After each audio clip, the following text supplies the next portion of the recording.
Hello, beautiful people. Hopefully, I am audible.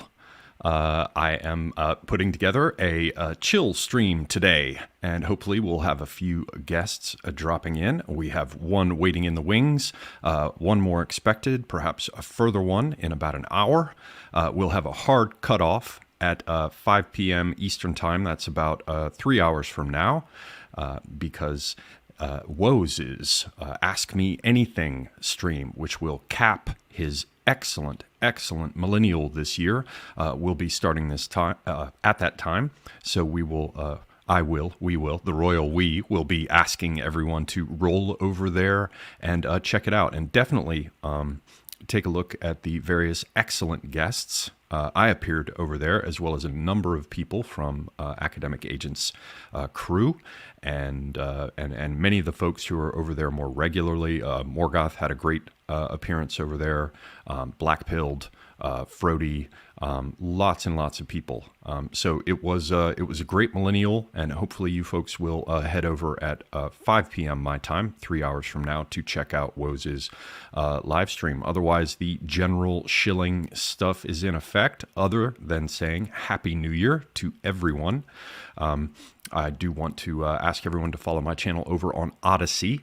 You can also follow Semiagog as well as a safer space on YouTube on BitChute. There is Minds, there is Gab, there is Twitter, there's Telegram. So yeah, follow your favorite content creators on the alternative platforms, because if this past year is any indication, there could be all sorts of excitement coming down the pike for all of us in 2022. Also, you will see links in the description to purchase my book of poetry. If you're not a total Philistine, consider that. There is also a sci-fi book called Vinculum. So please check that out as well. Again, welcome everyone. And I am going to go ahead and bring in Charlemagne. Come on in, sir. Hello. How's How are everything you? going? All right. I'm sick right now, so Another one, that's probably right. got the coof, I think. Yeah, the apostolic has been under the weather as well. How are you doing with that? Pretty all right. I think I'm getting better. My nose is a little runny right now. My throat is still sore though, so hopefully some others come in. I didn't want you to be left alone. Oh, Charlemagne, thank you, man. uh, You came through for me, man. but it seems Yeah. like an important topic as well. So maybe if I have something really important to say, I can say it.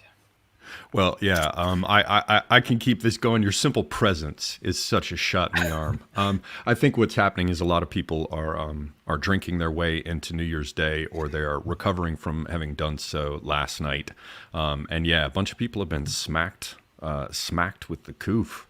So yeah, hopefully it's not too rough. I know that you're youthful and full of vigor. So yeah, hopefully it won't give you too much trouble. Yeah, I think I had a super spreader Christmas party because all my friends are sick. So, which actually ended up in my New Year's party getting canceled. So that was kind of lame. I just played Diablo 2, which is a pretty gay way to spend New Year's, but is what it is. Yeah, well, this is a situation where we're all contained, right? Lockdowns and parties, not supposed to happen, and people feeling ill, and yeah, here we are. What a cheerful way to begin it all. Well, I remember the idea was bouncing around of discussing some of the things from Millennial this year. I reckon Woes is probably going to do something of an after action report on it today. But I thought depending on who comes in, we could talk about it.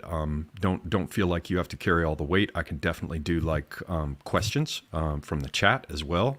I see old time channel viewers in here, and old friends like Donovan Warland in the house. So there will doubtless be questions coming in. But was there anything that stood out for you about this year's Millennial? Well, it felt like there was a remarkable convergence of ideas. Um, I was kind of surprised that there was very little disagreement. Like the only real major one was about the demographics versus coronavirus question. which of course only really revolved around Philosophy Cat's appearance. And other than that, there's sort of the populism versus elitism angle, which is sort of less of a disagreement. But I'm writing a blog post right now on Mark Collette's stream to review that. But yeah, I was kind of surprised at how much on the same page everyone is now, which is a good thing. Yeah, with the exception of that first one you pointed out about the coof. Although you had I post on it, I'd recommend everybody head over to Charlemagne's Substack. You can subscribe over there. He's already posted one thing on that subject, and correct me if I'm wrong, but I believe the point you were making was that whether we're talking about demographics, which is sort of the collective dimension of biology and genetics, or we're talking about the individual person, which brings us, to that sort of granular level. In both cases, they're seeking to change DNA, to change the genetics, to change the biology, whether it's at the level of the individual or a region, right? Yeah, exactly. I mean, it's about whether or not a people has the right to their own individual biology, the biology of their children and the nation, right? It's kind of the same issue. Funnily enough, Sargon actually, on the stream I did on AA's channel a few days ago, pointed out that this is kind of a base level. That was one thing I was unsatisfied with the blog. I mean, when I talk about biology in the blog, I'm really talking about it from the Evolian sense, which is why I don't actually use words like genetic and whatnot.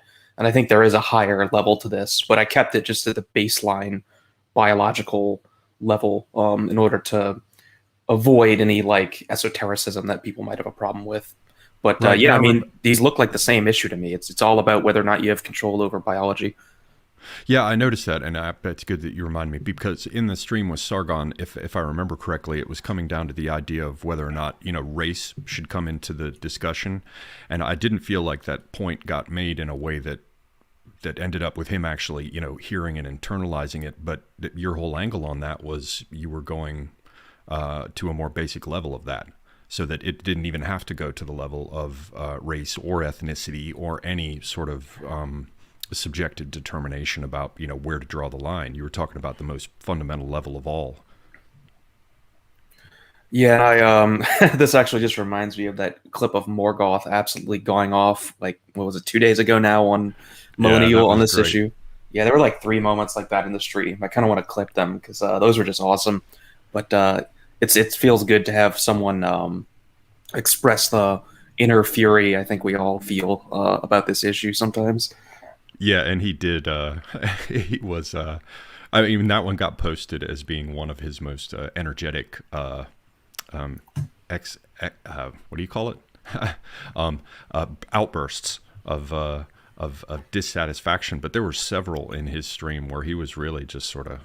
It sounded as though he'd had enough, and I know that's a feeling that a lot of us have at this point. So, yeah. Yeah, so basically we had the idea of the fight between the right factions that got brought to the fore by Philosophicat. I saw that a lot of people got really worked up about that, and to me it just seems as though, I'm sorry if we've got a bunch of viewers in the house who haven't seen any of this stuff from Millennial. I apologize, but the basic idea is that Philosophicat came on and was saying, we have to focus on the idea of the lockdown and the coof and the various sort of impositions that are that we're being hammered with around the world with a curious degree of coordination. That we need to focus on that, and that questions like demographics and the rest. Well, I believe her position, if I'm not misrepresenting it, was that that ship has already sailed. People who kind of strike a balance with that say other things like it can be put on the back burner at present until we deal with this primary issue of the coof tyranny, simply because nothing else will be possible. There's nothing else that we'll be able to do if these other things get locked into place. And then I've heard people quite reasonably say that that it's a situation where, it's not a question of either or, that we can chew gum and walk at the same time. I'll go ahead and bring Furious Pertinax in, Charlemagne. But while I do that, did you have any thoughts on that last bit about Cat and the controversy?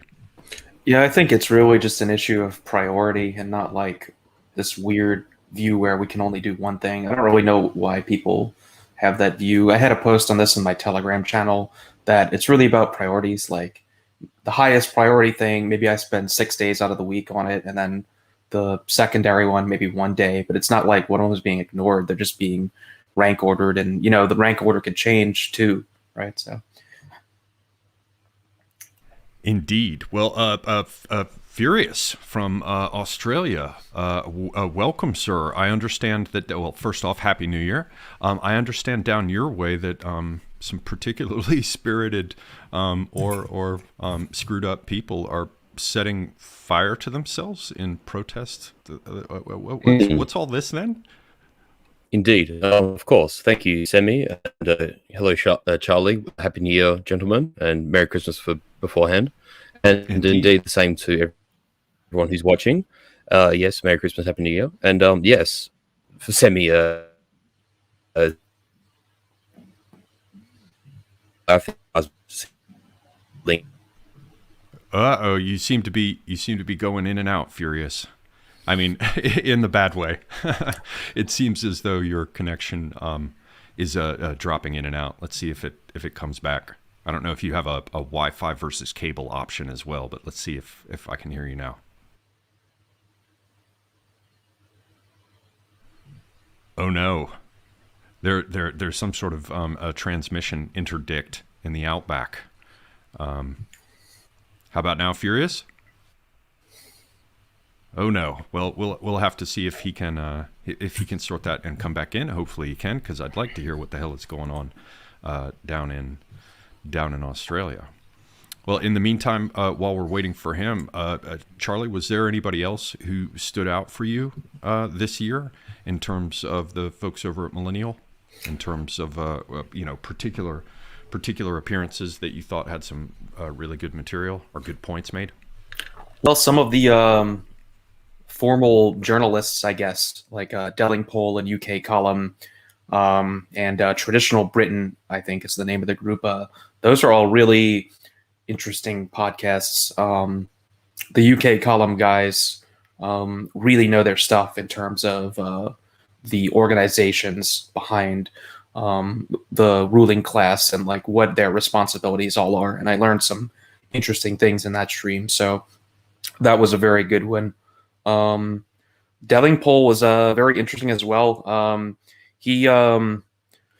He's had a reputation recently, I guess, for being more like a quote unquote conspiracy theorist, but everything he said on the stream sounded pretty normal and like within everything I believe as well. And he had interesting views on people like Tony Blair and Boris Johnson and like who they were taking orders from and this sort of thing. So that was a very interesting stream. Always interesting to hear from these old guard type of guys that we don't really run with in our circles normally. So yeah, I like those a lot. Those will probably rank highly on the stream AA, and I do ranking hold them.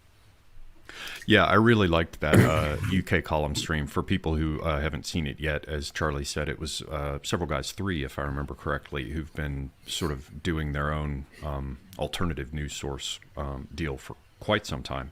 And yeah, we're very knowledgeable and had very many interesting things to say. I really enjoyed that stream. The Delingpole one as well was great, but I liked the way that Delingpole was basically he basically had this sort of attitude that became apparent at one point where he kind of felt like, Woes was blue-pilled. I thought that was funny. Yeah, it was. And who is the other guy you mentioned? Was it Traditional Britain Group? I'm looking at Mark Gulick right now. That was a really good stream, although they had a little bit of audio issues. Mark Gulick's streams was really good. I haven't seen that one yet. I'll have to check it out. And Traditional Britain Group, don't think I. Oh, yes, I did. Yes, I did. That was the other old guard one, right, with the two guys. Yes. Yeah, that was very good as well. Like you say, it was very interesting to see the people who've been kind of hammering at it for longer, and I really liked seeing them appear on Millennial. I was unhappy to see, as I'm sure many were, that Godfrey Bloom didn't show up, because just for his energy and how he tackles things, he's great to see. He's great to see every year. Apparently, he's not been well. I hope that he does get well. Get well soon. Furious, does it seem to be working? Do we have liftoff? Is the Dingo net operating properly? Sorry about that, everyone. I just switched to my hotspot because my satellite is ridiculously unreliable. Yeah, satellite connections seem to be rough. I was looking at those for moving out into the country, and I'm like hoping that I won't have to deal with them. This one piece of property I'm looking at, I can get fiber optic on. I'm like, do not make me do satellite. Yeah, but you seem to be audible now. So okay, good. Yeah, how are things in Australia? What'd you think of Millennial? What did I get up with us? What did I get up to before I roboted out, or did you guys hear literally nothing? Basically nothing. Okay, Nothing. Firstly, gentlemen, Merry Christmas, and Merry Christmas to the chat, and Happy New Year, of course. Yes, because you asked me about the Melbourne immolation thing. So this is the second person in a month, I believe. So it's pretty gruesome what's happening. These are people who are pushed out of work, who are being pretty much socially ostracized now by friends and family and employees and colleagues, etc. So people are getting to the end of their tether. I think we're beginning to see people really being pushed to the edge in that regard. Insofar as the other questions you asked me, I actually caught, I would say, a quarter to a third of Millennial. And it just so it coincides with the fact I've been harvesting, so I haven't actually had a chance to catch up on the backlog of them. I saw most of like our guys, for instance. I saw you two fellas, and I saw AA, and I saw my my wonderful colleague AM as well on Millennial. Caught a couple of others, caught Philosophicat and a few others. So yes, of course, Turnip. And Mr. D was wonderful. So I saw they're the ones I remember seeing. I made a point of watching Krogan as well because I've really liked his stuff in the last few months. So I thought Millennium was cool. I actually thought it was probably one of the. It's always hard to compare year in from year out because topics change and people change. Some new blood comes in, and others obviously leave the scene. So there's always that. But I do honestly think that this year was one of the strongest lineups. And I think to use a word that AA uses often, I think there's a real strong vanguard of people who are forming. I think a lot of the dead weight has fallen off, people of our persuasion, and I think we're really honing in on where we should be in terms of a mindset, in terms of in terms of strategy, in terms of talking points. And even though we have room to argue and disagree, as we do, and which is healthy, I think we find ourselves in a good point. So I picked that up from Millennial. It's always nice to see Woes again. I mean, since he's been sort of yeeted off YouTube, Woes has, obviously YouTube is the biggest platform, and thankfully, all of us are still present on here for the time being. But it was really good. I think I wrote a tweet that sort of more or less outlined this, that Millennial has really become a tradition amongst our circles, and Woes does such a good job to line up everyone and to organize his schedule. And he's never been, despite having no sort of qualification in this field whatsoever, I feel that he's such a natural interviewer. He's just got the right personality. He seems extremely gregarious. He's engaging, and honestly, I think Woes is wonderful. I think and that Millennial show has really become a standpoint for our circles. I'm sure I speak for most people in saying that I look forward to it at the end of every year. Oh yeah, and it's become something of a fixture now. He's been putting it together for so long. And Charlemagne. Well, I remember first watching, I think, in 2017, or 2016. So yeah, it's very much, Semi. You're quite right. It's quite a tradition now.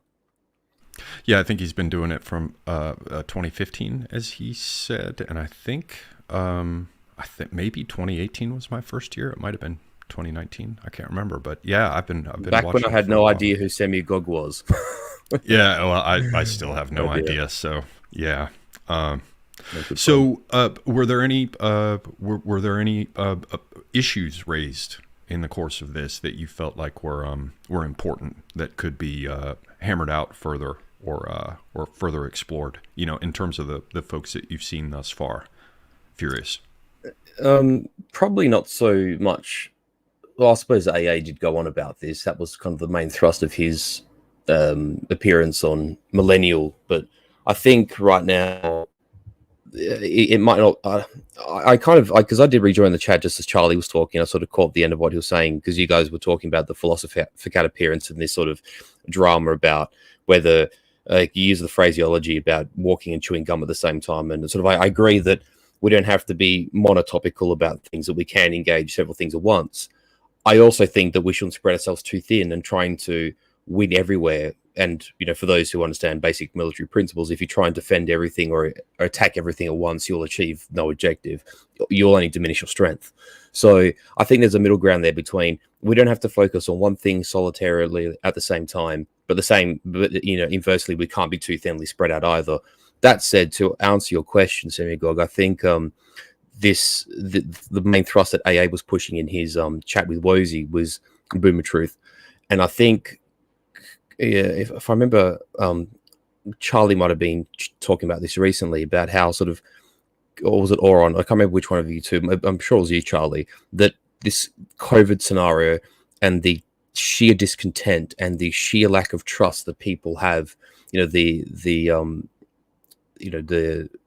essentially non-elites more or less, and non the non-bureaucratic managerial classes, that haven't gone along with this agenda. There's such a cynicism towards power. There's such a discontent with what's happened. Even people who have had the jab, for instance, I'm sure a great number of people have had that jab reluctantly. A lot of people have folded because they've had their arm twisted or that it's become a fait accompli. It's not. I mean, I sort of understand that yes, 90% of people have been jabbed, and it's too difficult now to sort of. Most people have bent the knee, and that's also true. But for the governments of the world to have tightened the screws this tightly, and to have made people do this, they have, in my opinion, expended what little goodwill they had left. And between the Wu flu, between the the election between Biden and Trump, and between Brexit just being floundered and Boris Johnson basically being, the Tories being Labour Party 2 in Britain, I think there is as much as, again, I agree with AA that we shouldn't appeal to the mass man, but there is an opportunity to take advantage, or rather to capitalize on people having a lot of discontent towards the powers that be. Yeah, well, that comes back around to your point about trying not to spread ourselves too thin. You're talking about don't try to have victories everywhere. And you could almost rephrase that as saying, let's try to have any victory somewhere. Before we jump into that, though, I did notice a comment saying that my audio seemed to be lower than both Charlemagne's and Furious's. I have tweaked that. It may be too high now. Let me know about the relative audio levels in the chat if there are still any issues with them. Do you guys have any sense of how the so-called dissident right could participate in getting some kind of a win as regards this business with the COOF? To me, at present, certain people, Sargon, for example, in that recent stream that Charlemagne did with him and AA, he was saying that he felt like it's a fait accompli. It's naturally going to be a win now. It's just going to happen. I don't know that that's the case. I do see signs that their narrative is crumbling further, but the question is ultimately whether or not that matters when you have all the levels of power, levers of power. So do you guys see any way that we could participate in making that happen, or what are your thoughts on that, either of you? Yeah, I definitely have thoughts on this because one of the frustrating things in the stream with Sargon was I sort of felt like his view of what we were saying in regards to red pilling people with the COOF response was like, this is something we just go all in on and win. But that's not really my view. My view is that this is an opportunity to bring an abnormally large number of people into the fold. in terms of our view of the ruling class, and then we just go back to business as usual after it's over, if it ever ends. If it doesn't end, I mean, well, we'll probably just keep getting larger and larger influxes of people who share our views. So, like, I just view this whole like totalitarian biomedical state thing as just an opportunity to bring an abnormally large number of people over to our side, and that's really it. It's not like the final issue we're going to win on, because we're just not in a position to do that. But we can win in the sense that, you know, it's just another opportunity to red pill people. And I'm not saying, like, it's been a long time since I've had the view that, like, you know, red pilling people on some mass scale is what we want to do. I mean, no, the point is just, like, the more people you bring over to our point of view, the higher and higher chance that you get people who are going to, you know, organize events, make videos, do whatever, right? Essentially elite recruitment. You might even get people who have actual money interested in what we're doing. You might penetrate the mainstream more. So just that sort of thing. That's the opportunity we have. And so you basically see that as hinging upon what we could call the opportunity inherent in the suspension of disbelief. Like, they've basically had enough that's cracked the facade that we might be able to drive a wedge in there, is what I'm hearing. Yeah, exactly. I mean, it's just, this is like the best opportunity since Trump, really, to drive a wedge between the Overton window and, like, what people are actually thinking. And that's really all there is. I don't know. People act like this issue is like the end all be all, but it really just isn't. I definitely, at a personal level, it can have a profound effect on people's lives. But, you know, I'm just speaking metapolitically here. This is just sort of akin to what happened in 2015, 2016. Just a big opportunity for us, and we should capitalize on it. I mean, anyone who doesn't see the massive opportunity here is a fucking idiot, to be honest. I'll just put it that way. Yeah. Putting it delicately, it's as tactfully as I can put it. They're fucking idiots. Yeah. I frankly couldn't have articulated that better. I might as well just quit the stream now. There's nothing more to say. Well, we'll find new things. But no, actually, Charlie echoed my sentiment almost exact. By the way, there's nothing much more to add in that regard. Aside from, if I may, Semi, just because we're fresh on it, that it's a case of, I think some people in our sphere, and I don't mean this as a criticism, it's purely as an observation, because most guys in this area do excellent work in their own sort of domain. But I will say that sometimes it is apparent that you know, people get excited about an opportunity, or, you know, might, via cunning or whatever, see an avenue to pursue. And perhaps I might have even framed it that way previously, just as I spoke in the previous sentence. But, you know, really for us, is when we're presented with an opportunity, like Charlie said, like the 2015, 2016 election, there are people liable to peel off from the mainstream and at least understand basically criticisms of the mainstream narrative, criticisms of the powers that be, criticisms of the, you know, use the terminology of the cathedral, etc. And it's not going to be a mass movement. And to some degree, I even agree with John D that I don't think this will be a situation necessarily resolved at a ballot box. But in the end, one thing to consider is, when we look historically at collapse, whether it's minor collapse or major collapse, because both those things have existed in their own way throughout the course of history. You know, we can't put ourselves in the togas of a late 4th century, early 5th century Roman. You know, we can't put ourselves in the shoes of an Assyrian or an Egyptian or a Hittite that lived through the Bronze Age collapse. And we don't live under the same circumstances where we're going to have, you know, hill tribes or the Alamites or the, you know, the Akkadians are going to scramble, or in the case of Rome, the Goths are going to climb over the walls, or the Vandals, and sack our city. That's not what collapse will look like for us. But as modern people who have largely been, you might say, fooled or hoodwinked by the powers that be and our sort of our means of education, which is a little more than propaganda, most of our peers have been educated to think that we are so technologically advanced we can't collapse. And I don't think that's true. So there's a nugget in there for people like us that we might be enduring collapse, although we don't know what that would look like. But then, as Charlie very nicely articulated, that there are people who will peel away, and the more strength that we have, the larger our critical mass, the better our prospects are. There will be people who come in with resources and finance and skills and abilities and influence and even things like land, for instance, who will see the world as we do, with whom we can form alliances with, whom we can form a critical mass with, because what comes afterwards is always formed from that critical mass that survives. And that's where I see people like us have a function.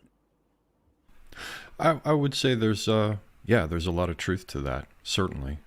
For me, I have been increasingly over on the side of things. King Salmon Fish says self-selecting emergent actors. Indeed, indeed, very much so. For me, though, I'm inclined more these days, though I'm not fully there, because it can always get quite a bit worse. That's one thing all of history teaches us. But I'm more of the opinion that the collapse has happened. That and it, it's where you choose to draw the line, but and so I'm not saying it as though it's necessarily an objective truth that must be accepted in order to understand reality properly around us. I'm more saying that there is, at very least, subjective value in turning to everything that's going on around us and saying, no, it has collapsed. Certainly aspects of it have. And that brings us, I guess, to the question of narrative, because it's a question of what narrative, as they like to say, one adheres to. So you could say, on the dissident right side of things, we're like, man, this thing has gone tits up, it's sideways, it's raining straight up, whatever metaphor you want to use for it. Whereas other people would say, oh, it just continues to improve. And, Biden has actually, improved the economy, and, really interesting things are happening in Europe. Meanwhile, everything's shut down. The entire, that entire part of Eurasia is being overwhelmed with opportunistic doctors and lawyers who are just, crossing the borders in their millions. And I bring this up because this came up in the discussion with Charlemagne and AA and Sargon. I saw somebody in the chat was asking about it. I believe it's the last cigar stream, if anyone wants to check it out. Hopefully I'm not mistaken on that. Sargon kept hammering on the business of the narrative, and he kept talking about the narrative. And though I'm not going to say he was entirely unconscious about it, because he acknowledged explicitly in the course of the discussion, he acknowledged that the whole idea was to deal with the narrative as it had been established, and to Luke is joining us. I'll just finish my thought here, and then we'll welcome him. Hello, sir. Basically, Sargon was saying, yeah, we have to use the tools of the enemy, and at the same time, we have to acknowledge that they've done all the long, hard work of, the long march through the institutions and the rest, and et cetera, et cetera. And I felt like there was a serious disconnect, because on the one hand, you have the entire thing of narrative that we've just been talking about. So you could say, oh, there's a crack in the Overton window, or I'm sorry, there's a crack in the superficial crap. There's the suspension of disbelief. There's the extension of the Overton window, and this gives us an opportunity to attack the narrative. But it was very strange, because it was like east is east and west is west, and never the twain shall meet, in the sense that AA was just sitting there saying, no, we just need to bring down the elites. And Sargon was saying, but we can change the narrative. And AA was like, no, we need to bring down the elites. And it was almost as though, with a kind of, I won't even say tactical, it reached the level of a strategic blindness, in the sense that all that Sargon could focus on, and I'm not claiming this is the case for him, I don't know the various things that he's been working on, but at least in the context of that particular discussion, he couldn't remove his targeting equipment, from the picture of narrative change to the basic thing that AA was putting forth quite spicily, if I might add, on that stream, which was simply removing the current set of elites who cannot be salvaged in any way, shape, or form. So before we jump to that, I'd like to hear everyone's thoughts on it. Welcome Lambda, welcome Luke, Happy New Year, And thanks for joining. How are you? Very, very glad to be here, and I'm glad to be out of 2021 into 2022. Happy New Year, everybody. Indeed. Doing well. So there's this I don't remember what it's called, and I think I'm correct here. There's this item in Dungeons and Dragons, and it is a book, and the book has all information that exists in it. So this is a really interesting item because it literally contains everything. Like you can't ever go through it all, right? Because you couldn't read a book that had every bit of information about the universe in it in an infinite number of lifetimes. And I feel like this book is the narrative that the elite class has. So when you're like, in my weird analogy here, when you're saying like we can change the narrative or whatever, like how are you going to change the narrative about this book that just literally has everything in it? I mean, the elite just have absolute power to have the narrative be anything they want.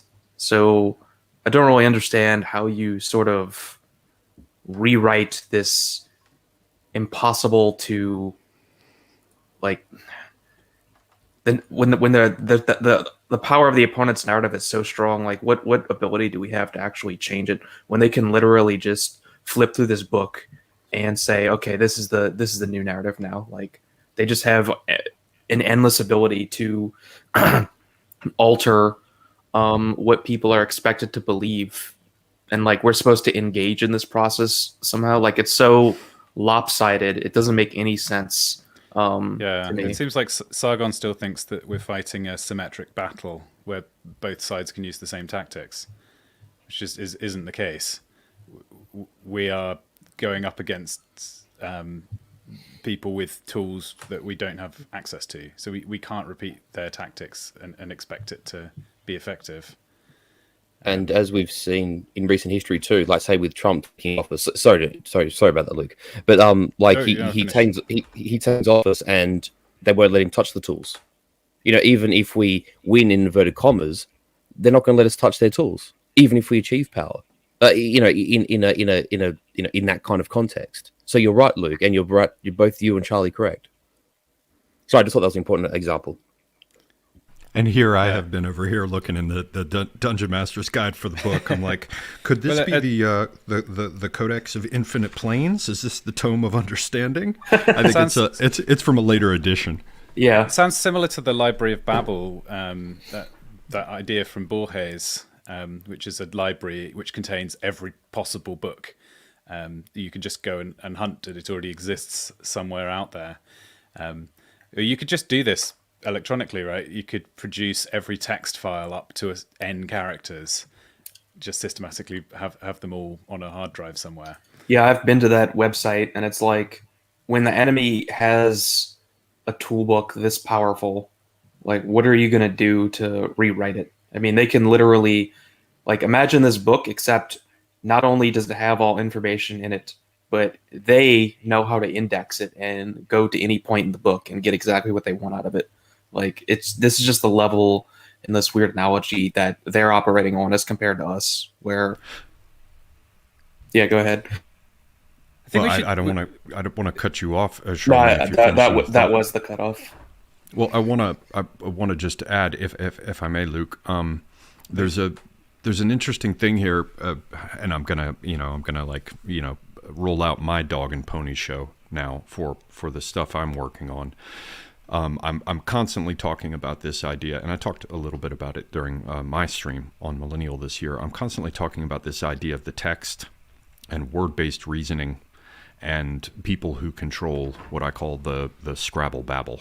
And in some respects, I think quite a bit of it comes from the idea of a religion of the book, because you have the idea of a text, and that text gets established.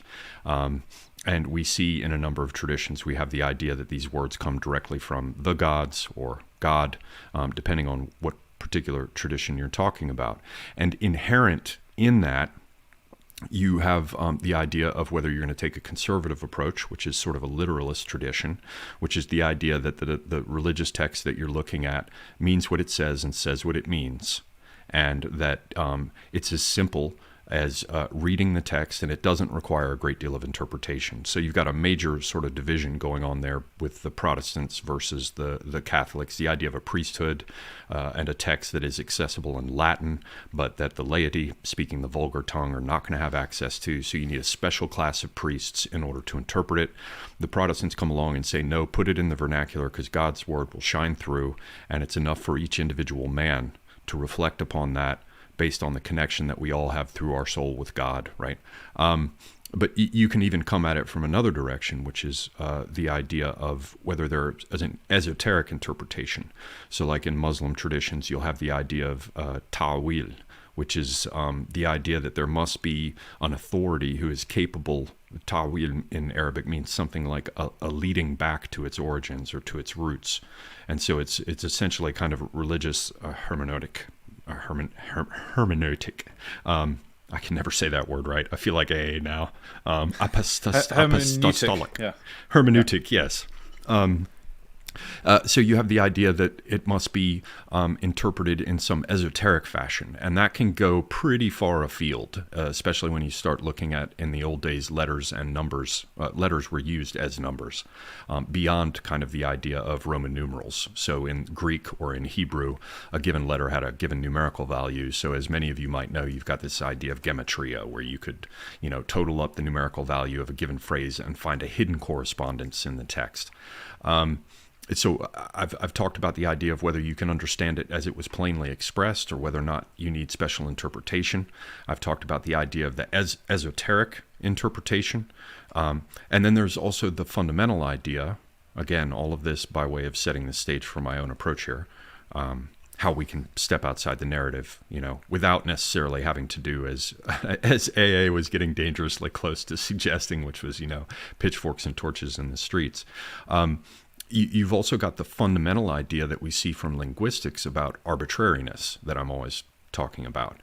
So the basic idea in linguistics is that, we all speak different languages. We all have different words for things like a bottle or a bird or a yardstick or whatever. And because the concept is more or less the same, we can go to any number of languages and figure out that they have a word for a man and a woman, and there's not much question about what that means. And yet the sounds are entirely different, which brings out this idea that there is arbitrariness in language. So that's a third aspect. So whether we're talking about a hierarchy of priests versus radically egalitarian, at least in the spiritual sense, Protestants, or whether we're talking about esoteric interpretations of a text, for esoteric Shiism or some of the wild stuff you might even get into with like a William Blake or a Swedenborg, or going to this idea of the arbitrariness that is inherent in spoken language. It's also almost axiomatic under like Saussure's idea of linguistics with the signifier and the signified, and there being no fundamental relationship between them. The main thing we're seeing here, sorry that was long-winded, but from multiple directions you have the idea that that the text itself, the sacred book, which is supposed to encode the truth for all time, no matter what angle we come at the text from, whether it's religious or academic in terms of linguistics, or whether we're talking about mysticism or whatever, it's fundamentally ambiguous. So even in a situation where we have an archetypal text that is supposed to shape our understanding, and that's a relatively new development. The ancient Greeks didn't have their equivalent of the Bible. They simply didn't. They had things that you couldn't really call secular or religious, like the Iliad and the Odyssey, or I suppose some of the stuff with what's his name, the other one who's just as old as Homer, Hesiod, Works and Days and Theogony. In those days, they'd have pronouncements by priests, which could be rendered in hexameter, but then would have to be interpreted. You still couldn't be sure about what the text meant. right? So somebody could go to the oracle at Delphi and say, well, should I attack this kingdom? And the priest with their interpretation responds, if you attack this kingdom, a mighty kingdom will fall. And so the king is thinking, oh, hell yeah, I'll do it. This is going to work out. He didn't understand that the prophet was, or the seer, I should say, was saying, no, it'll be your kingdom, right? There's constantly this ambiguity with the text. So there's constantly an ambiguity with narrative. And I'm discovering increasingly that our opponents are fully aware of that ambiguity, are absolutely aware of it. And they tend to exploit it in every domain. And so this brings us back to this basic idea where Sargon is like, we'll take control of the narrative. And I'm like, it's always going to be like that joke that I tell over and over again about lawyers.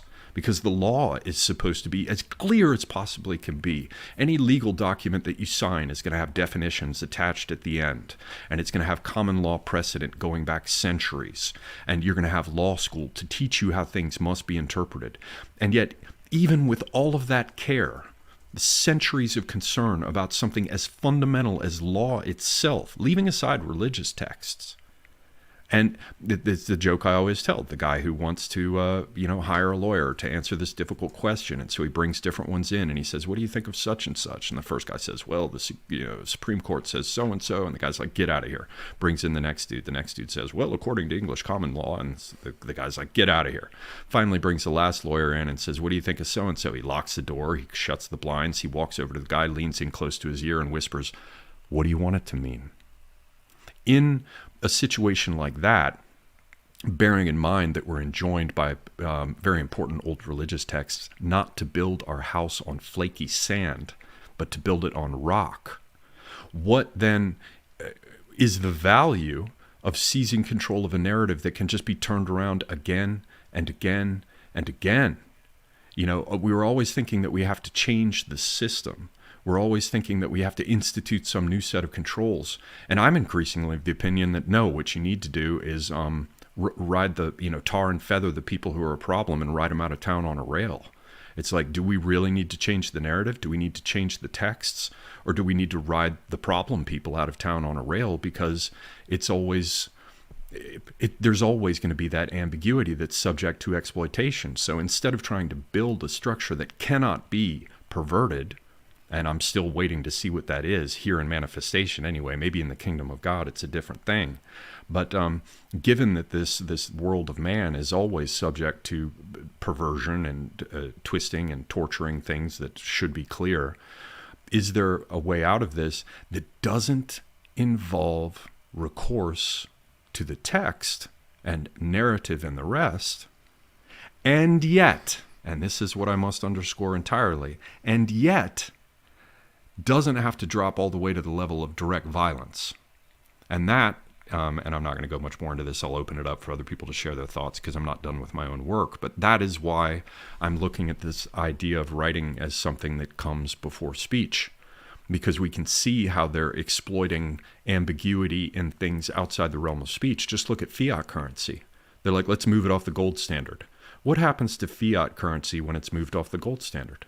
It becomes another one of these shell games, another one of these, you fella give me fella a bunch of cowrie shells, me fella give you fella a bunch of gold.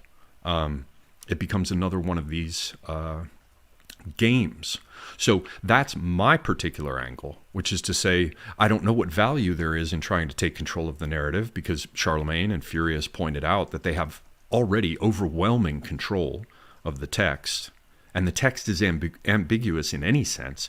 And let's just take it a step further. It used to be that if you wanted to go look at a text, you just pulled the book off the shelf and check. And because it was printed, like I mentioned that line in Dark Crystal, they're like, writing words that stay, right? Except these words don't stay. In my book, buy it, buy it, buy it. It means so much in my science fiction book. Buy it. I mentioned the joke about the New Jefferson Library, which is like, books designed to meet the changing needs of readers as they arise, which is my joke about everything being digital now. And in addition to all the other problems we talked about with the text, they can simply change the words of it online, and people without libraries, without physical books, that's a cohort of the population that's growing swiftly, wouldn't even be in a position to know what the original words were anyway. So throwing all that on the table, I realize it's rather much, but hopefully it's clear that number one, text is ambiguous. Number two, the way to get around that whole thing of talking when human beings are perfectly capable of lying, and so people then turn to violence. Perhaps there's something that does step over the speech, but does not require us to go as far as just violence in the streets, that would allow us to move the fight onto someone else's ground. The end. Sorry to talk so long. Anyone? Yeah. Interesting point you made about the Greeks not having this book, the book that sort of defines their civilization. That's an interesting distinction between Christian civilization and prior civilizations that I hadn't really heard put in those terms before. So I just wanted to point out that was an interesting idea that maybe ought to be developed further. Well, but just very quickly, Charlie, I just have to say this: they did have, for example, the Iliad and the Odyssey did, to a certain extent, define their culture. I can't remember who it was. I want to say it was Julian the Apostate went to visit one of these Greek cities. I might have it wrong, but it was definitely like a major figure in sort of that late antique period. And when, as I recall, he stepped off his boat when he was arriving at this place, and somebody basically asked him as he stepped onto the pier, he said, how did Odysseus rule in Ithaca? And I believe the response was something like, as indulgently as a father, which is a line straight out of the Iliad, or a theme straight out of, or the Odyssey in this case, sorry. So just to make sure that I underscore this, they did have books, but they were not, it was not the book in a religious sense that we get with what has subsequently come to be known as the religions of the book. So they did have it, but it wasn't quite the same thing as like the idea that your name is written in the book of life, which only comes later. Sorry. Yeah, so on the ambiguous nature of these texts as well, I mean, that's why it's tempting to say, okay, well, we can reinterpret this text to mean what we want. Like, let's say from that cigar stream, you had this idea of like little England, or British nationalism, or the values like English liberalism, and like we can reinterpret these things to mean, allegedly what they originally meant. But like, how do you even prove that, right, when the text is ambiguous anyway? But the ruling class has total interpretive power over the ambiguous text. So it doesn't really matter that the text is ambiguous, right? Like, who's interpreting it? The ruling class are. We can try as we might to present our own interpretations, but it doesn't really matter. So like what me and AA are saying is like, and this is kind of funny, so to lean back into my analogy, like this D&D item I described, right? If you gave it to player characters, there's no possible way they would destroy it, right? They would be obsessed with using this book that has all the knowledge in it to try and increase their own power level, right? And I feel like in the cigar stream, Sargon is kind of embodying the player characters here, where they're like, no, we have this narrative, we can reinterpret it. But me and AA are like, no, we're just going to burn the book. I don't care what your arguments are about the power of the book. It's kind of like the One Ring, to bring this into something people understand. Like, there's all these other rings of power, right? And it's like, no, if we just use these, I don't remember what the lesser rings are called, but these lesser rings, we can like use them against Sauron or something. But we're just like, no, we're literally going to destroy the One Ring. I don't care if it means the elves are not immortal and they have to go to the afterlife.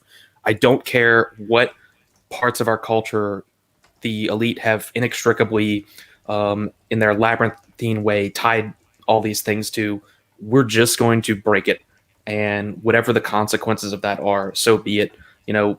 We acknowledge that there's no way to use the One Ring in a way that suits us. And I feel like that is what it is to try and sort of reinterpret the narratives of the enemy. It's like trying to, or that the narratives that the enemy has abrogated to itself, right? Maybe they used to be legitimate narratives from our perspective, but the enemy has taken control over these things, and they simply must be shattered.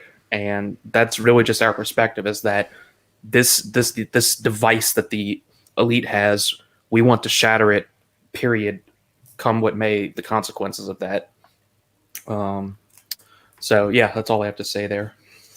In essence, it sounds like Charlie and AA wish to mimic Stilicho, who burnt the Sibylline books. If any of you guys have heard of them before. Yes. Yes. You read the Sibylline books? They're fundamental texts of Roman religion and foundational to the state, right? Yeah, so it's funny when you mentioned Greek hexameters. That was the first thing that came to mind, because as most people here would know, that there's a lot of overlap, a considerable amount of overlap between the Roman and Greek pantheon. They're essentially sort of mirror images of each other. One might say that the Romans copied the Greeks, and that's probably fair. But it's interesting to think that after, for instance, the Battle of Cannae, they consulted the books, and the Romans were a highly superstitious people in their pre-Christian days, and the books, after having consulted the books, they resolved to bury 2 Greeks and 2 Gauls alive. Coming was in within Rome itself, or just on the outskirts of the city, the camp of Martyrs. And one of the last times that the book was consulted was with Emperor Julian, who went on campaign in the east, and although he prosecuted a successful war against the Sassanids initially, was killed in battle, and his army was beaten, and a few survivors made it back to Rome. But in 405, Stilicho actually ordered the destruction of the Sibylline books, and despite them having existed, beyond Constantine's rule, the books had remained intact for the better part of 60, 70 years. Since Constantine, passed his edicts and made Christianity the official religion, it was Stilicho who ordered their destruction, and it was because there were, you might say, indications, or there were prophecies that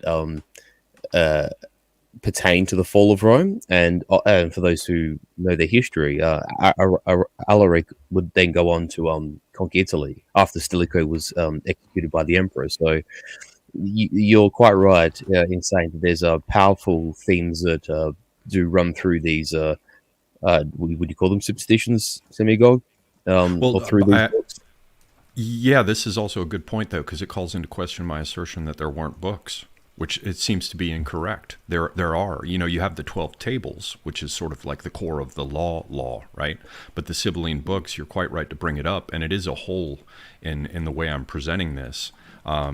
Now, they weren't books that were like widely available to everyone. As I recall, the Sibyls were those who had sort of made oracular pronouncements, and they were recorded, and then they would come to them in times of crisis in order to seek some understanding of them. So it does call into question my idea that there weren't books in antiquity that were sort of fundamental to orienting the culture in times of crisis. But by the same token, it does sort of underscore the idea that it falls into that other category where, the qualified people must be there to interpret them. And it's actually a really interesting thing to bring into the discussion, because it says, look, here we have another instance where they're just like, we're tired of them being interpreted in the wrong way, so let's just burn all of them, right? Yeah, exactly. This is like why this concept of the Dark Enlightenment is so important. This idea of negating everything that the Enlightenment declares as truth. Like, basically, the primary defense mechanism of the ruling class is they're just like, you would never shatter the very foundations of our post-Enlightenment society just to unseat us. And we're like, yeah, actually, we are going to do that. And there's no way you can recover if people actually decide to do this. Like the massive collective, bitch, yeah, I can hold my beer. Yeah. Essentially. Sorry, I just want to actually reply to something in the chat from a Semigog. Julius Flavius. I wasn't actually disrespecting pre-Christian Rome. What I was saying was that the Romans were superstitious people. I don't mean that in a pejorative sense, just that insofar that, for instance, when the Romans captured the modern town of Benevento, which was Beneventum in Latin, it was originally called Malaventum when it was a Samnite city. And the Romans, being superstitious as they were, actually renamed the town from Malaventum to Beneventum. And for anyone who follows the lexicon, male, bad, bene, good. It's just a an bad example. wind or bad breeze, Yeah. or a good one, right? Yeah. So I'm not saying that to like shaft Mr. Flavius there. I wasn't saying what I was saying pejoratively. I just wanted to make that point.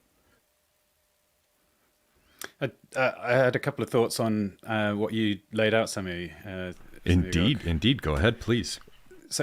One of the interesting questions that's been going around is how significant are words? Has the time for words ended, and is it time for action, as somebody famously said recently?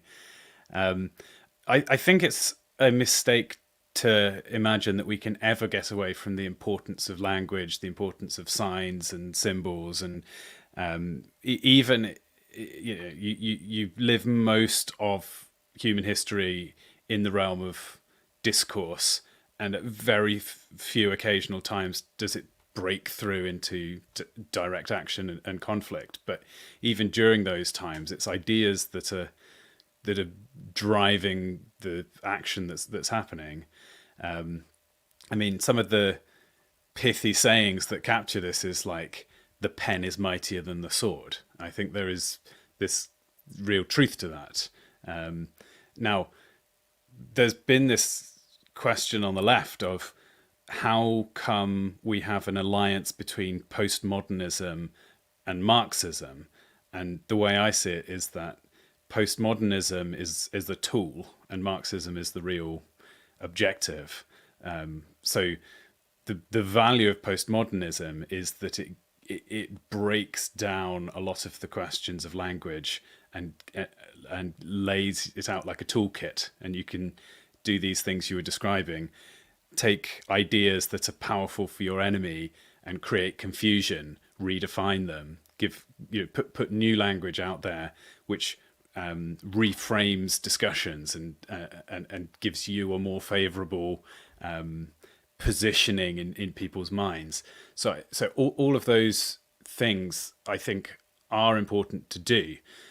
Now, one of the confusions I think is that as people are getting interested in elite theory and abandoning populist modes of thinking, we sometimes throw the baby out with the bathwater, in that, is rhetoric simply a tool for use to convince the masses? So therefore we can abandon it. Who cares? But that's, I think, absolutely wrong. We still have to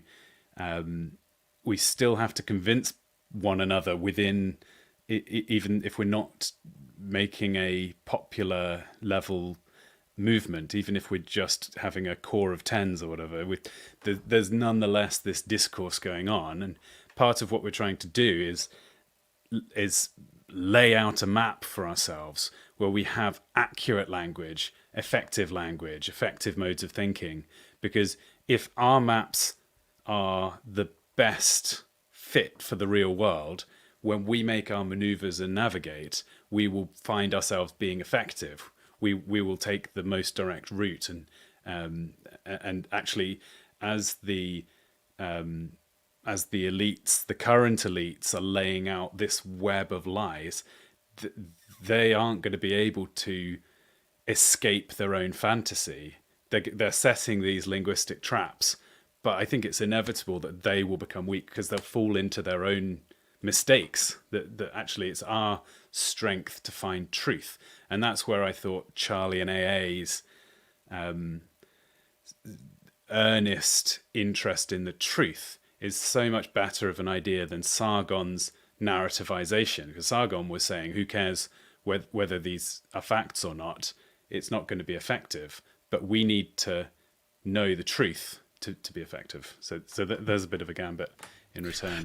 Yeah, I agree on the point about, because it came up, and it was very marked when it came up in the stream, where AA and at least AA, I think Charlie may have chimed in, but basically he was saying, but it's true.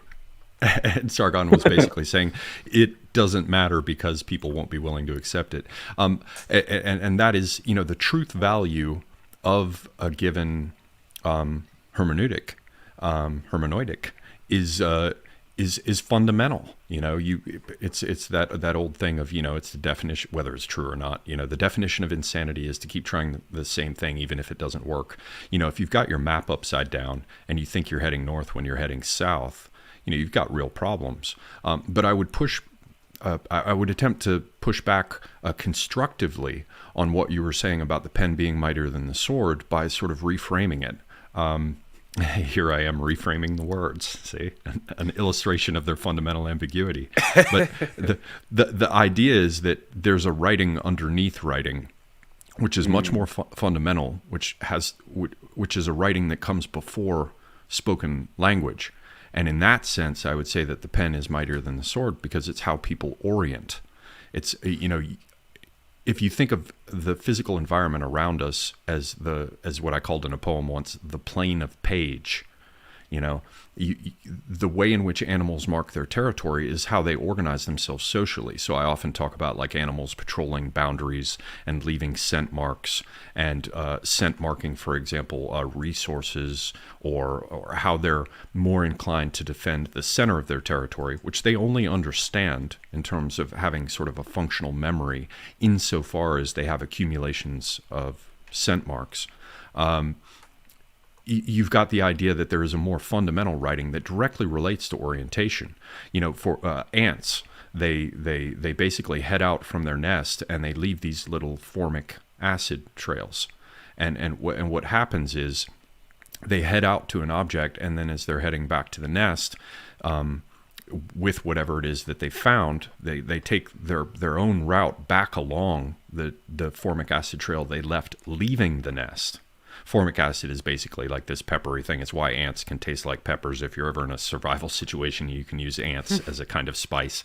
But the idea is that as they go back and forward along their trail, they leave this formic acid trail. So if they go out to scavenge for something and then return by the route with something that they found, it reinforces that trail so other ants will follow it.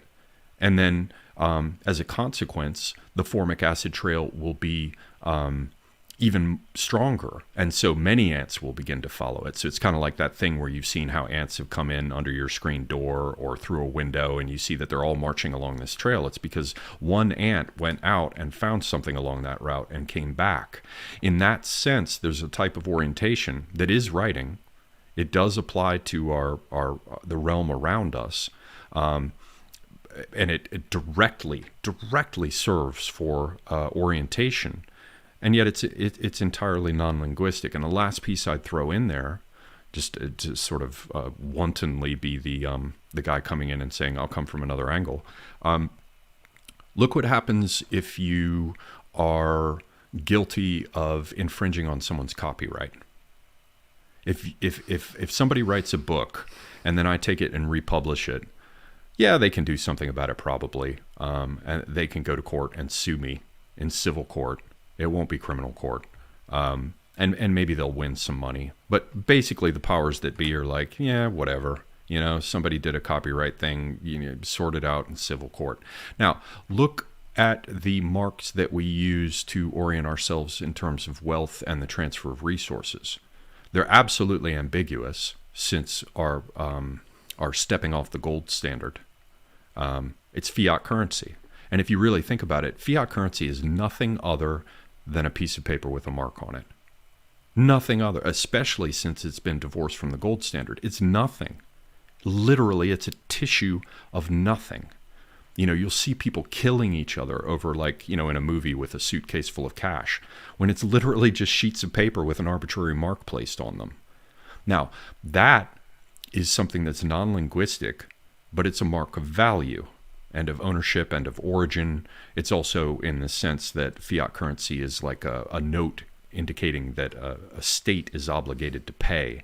It's an IOU, but there's nothing fundamentally linguistic about it. It's kind of like an obligation expressed on a piece of paper. And the nature of the obligation, since we've gone off the gold standard, is entirely arbitrary, and people get rich off of playing games with it. People like Soros, for example. Now, as I said, if you have a violation of copyright, who's going to care, really? Well, if you can fire up your lawyers and pay them, maybe something will happen. But I would point everyone's attention to what happens if you attempt to counterfeit fiat currency.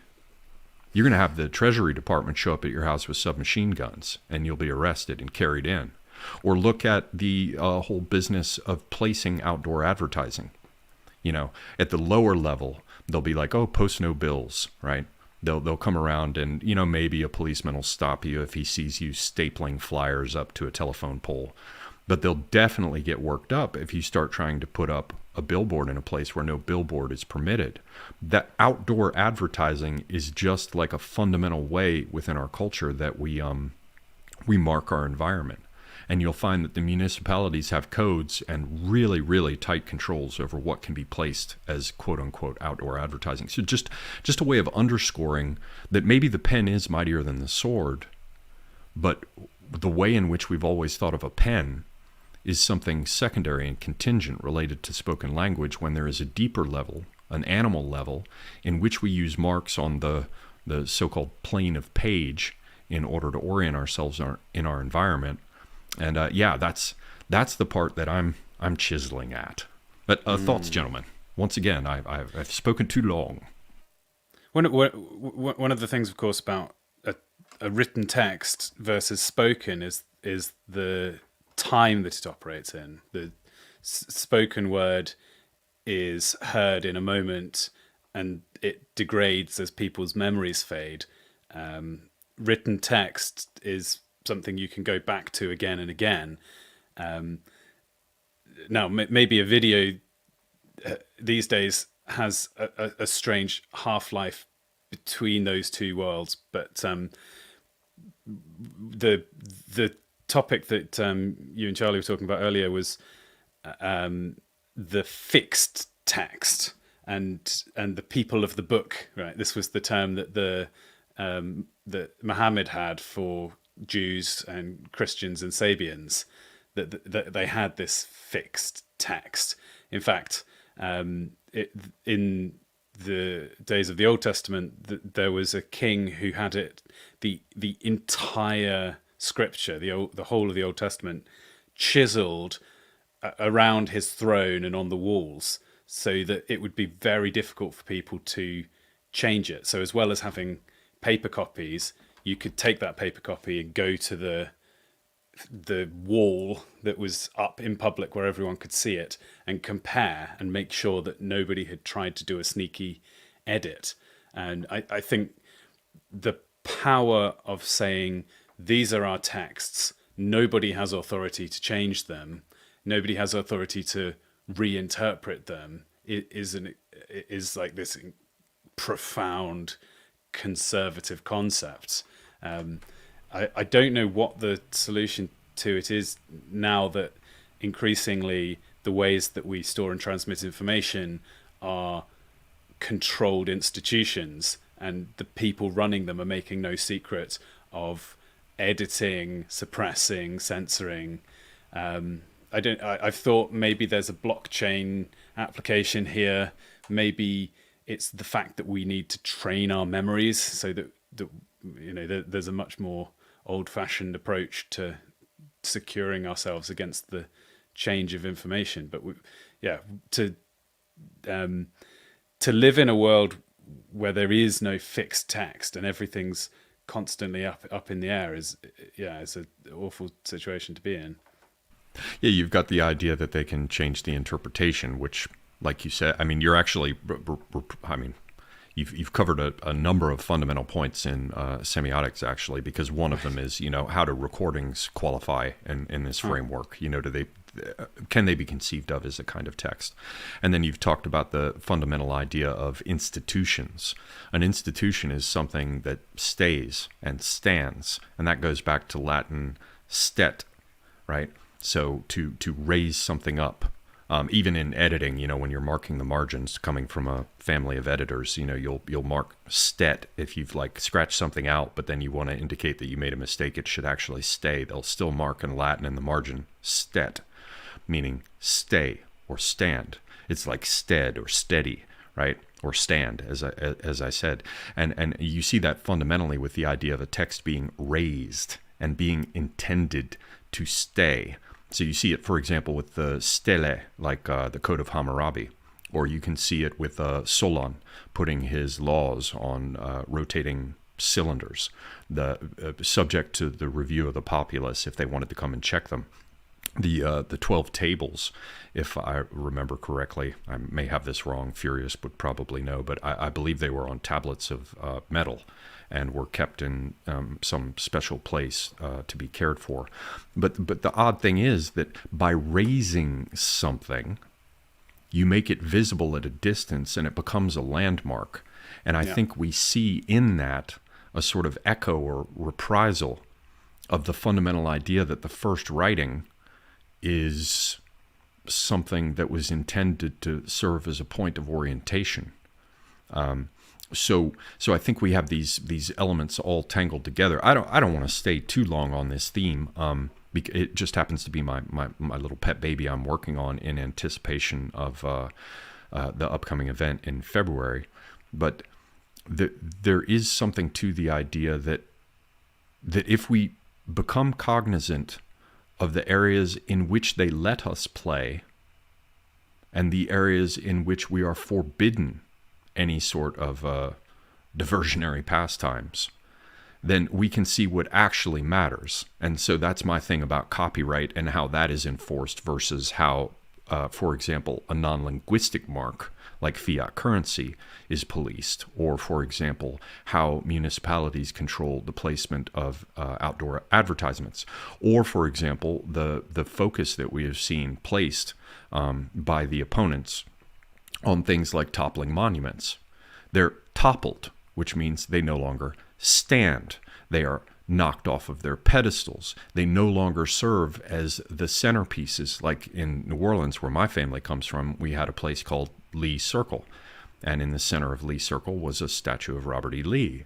Once they took that down, I said I would never go back to New Orleans, that its pause is so overwhelming that it would just make me sick to know that my ancestors had been there for so long, and that home of theirs had been so destroyed and debased.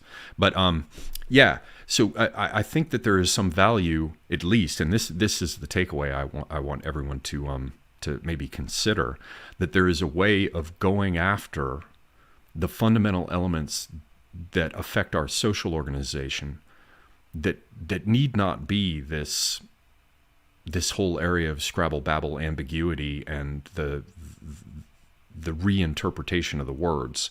It's almost as though some people came along a long time ago and they said, hey, there's a way that we can make this more stable, and we can prevent the perversion of our traditions, and that's by writing it down.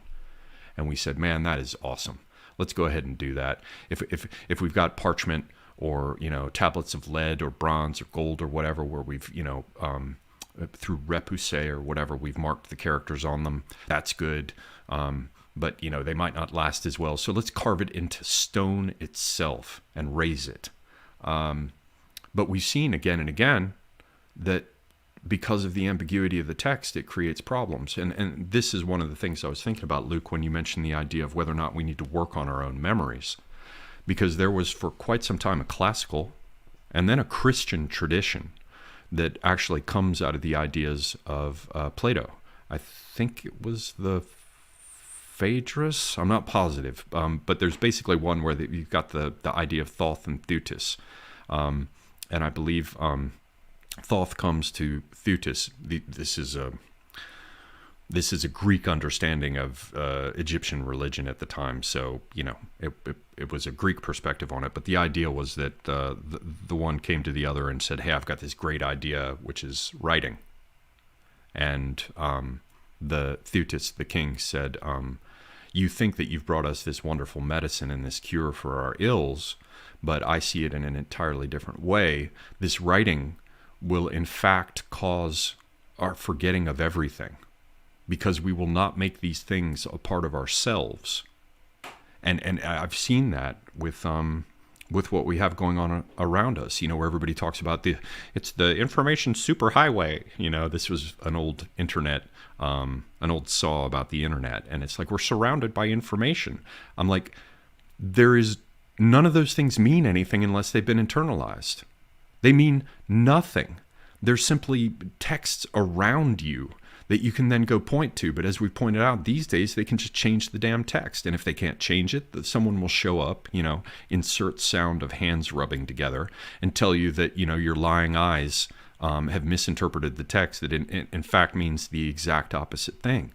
And I think we see that, like in the Muslim tradition, you had the idea of a hafiz, someone who had memorized the entire text of the Quran. The Christian traditions are replete with examples of the people who took it most seriously of all having committed all of that to memory. So it comes to life within their memory. And remember, among the ancients, the memory was like, it was the soul itself. And so you had to bring the word of God to life within you by making it internal. And then you could not be led astray. But we don't internalize these things anymore. And the likelihood of of a better class of people coming in here who believe, for example, that they must internalize the ethics from their sacred texts by making them a part of themselves. I don't know if the outlook is so good there. So anyway, rather than talk the entire time, as somebody pointed out earlier, there are guests here for a reason. So yeah, if anybody has any thoughts on that, I'd love to hear them. Also, if there are any further thoughts on Millennial, and points raised with that, or any ideas about what's coming with the new year, I open the floor to everyone. Actually, just before we change subject, Sammy, can I just broach something quite quickly on what we were saying before? Yeah, of course. Because there's an analogy I sort of thought of, because Charlie was talking about sort of like tactics and approach sort of beforehand, and it's something that is worth mentioning, because I hesitate to say this at risk of sounding too obsessed with, say, pragmatism or utility conceptually, but and it was when Charlie mentioned about like the powers that be having the resources that they do and the infrastructure that they do, and we're sort of more or less agreeing here in the chat that even if, for example, by some stroke of luck we gained a big win, they wouldn't just hand over those things willingly. There's a reason, and it sort of ties into what you've been talking about in terms of language and symbolism and the importance of lexicon and language, and Luke even pertains to that a little bit as well. Is that we have to work to some degree with what we have, and we have to realize the extent of our capabilities and what our strengths and weaknesses are. That is a fundamental understanding for anyone who's even read Sun Tzu, for instance, and that we should be self-aware enough and intelligent enough to know where we need to improve and what our strengths are, and to utilize those strengths. And if I could use perhaps a military analogy, sometimes, and I think, and I really do have a soft spot for Carl, but I think Carl is being slightly too optimistic in this regard, is that we can't go about expecting a Macedonian phalanx to fight like a Roman legion, and a Roman legion cannot fight like a phalanx. To use a more modern analogy, you have to train your officers a certain way to be able to fight in Bewegungskrieg, which is movement war. If you're a power that has, if you're an army that has insufficient manpower, you cannot fight, mass warfare, human wave tactic, because you'll expend all your manpower and you'll have nothing left in reserve. If you have a small industrial base, you cannot fight a sort of a shock and awe air warfare and mass artillery type of conflict, because you have the inability to build those things. There's a reason, for instance, in Vietnam, the North Vietnamese army fought as they did against the Americans, because toe-to-toe, the NVA would not have prevailed if they fought the Americans on their strength. There's a reason why the NVA, in concert with the Viet Cong, as this sort of guerrilla, asymmetrical, sort of militia force, fought the way they did against the Americans, because in the end the Americans could bring to bear huge amounts of artillery, huge amounts of air power. They had carriers off the coast of Vietnam. They had the Americans have always, certainly in the last 100 years, even since World War I, have emphasized firepower, and fighting on the Americans' terms would have been suicidal for the NKVD, and the North Korean army, not the NKVD, sorry. And had they fought against the American strength, they just would have lost. Now, the North Vietnamese army and the Viet Cong suffered huge casualties as it was in the the Vietnam War anyway, but they prevailed because they managed to wear down the Americans enough and inflict damage against the Americans where it hurt the most. And that was realizing the Americans had a fifth column and that body bags going back to America would destroy the war effort at home. And to a lesser extent, that probably is what sort of happened with Afghanistan, although that's a little bit of a different kettle of fish. But again, the Taliban and the Islamic insurgents fought a war of endurance against a power that, had they fought them against their strength, would have lost. To turn this back to where we are, there is no point us trying to engage our opposition on terms that favor them.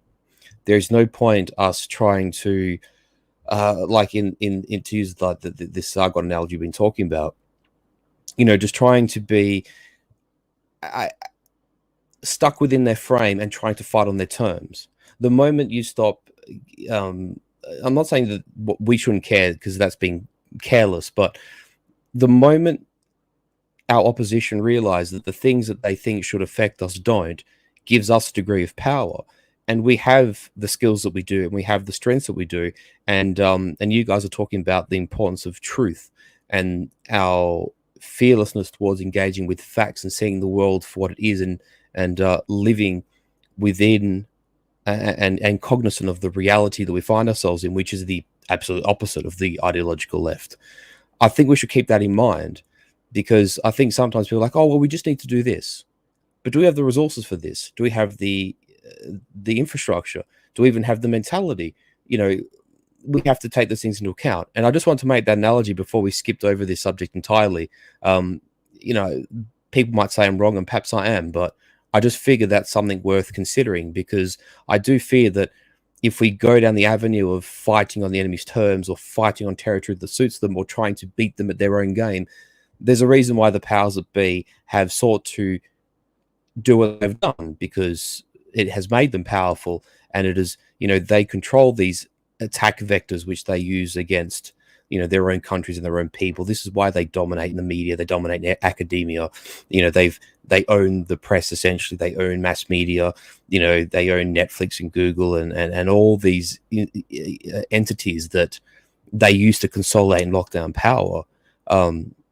We, to some degree, have to ensure our survival in those places as long as we can, but we also can't beat them on their territory and on terrain that favors them. We have to be very insurgent, and we have to be very sort of cunning and shrewd as to how we proceed here, but to do so also with courage and conviction.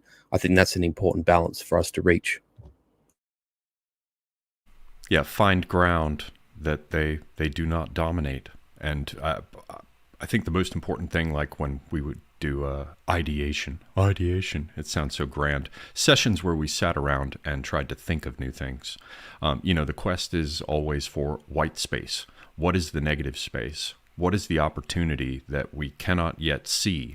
There's an old saying related to esotericism, which is the idea that it reveals by concealing, or conceals by revealing.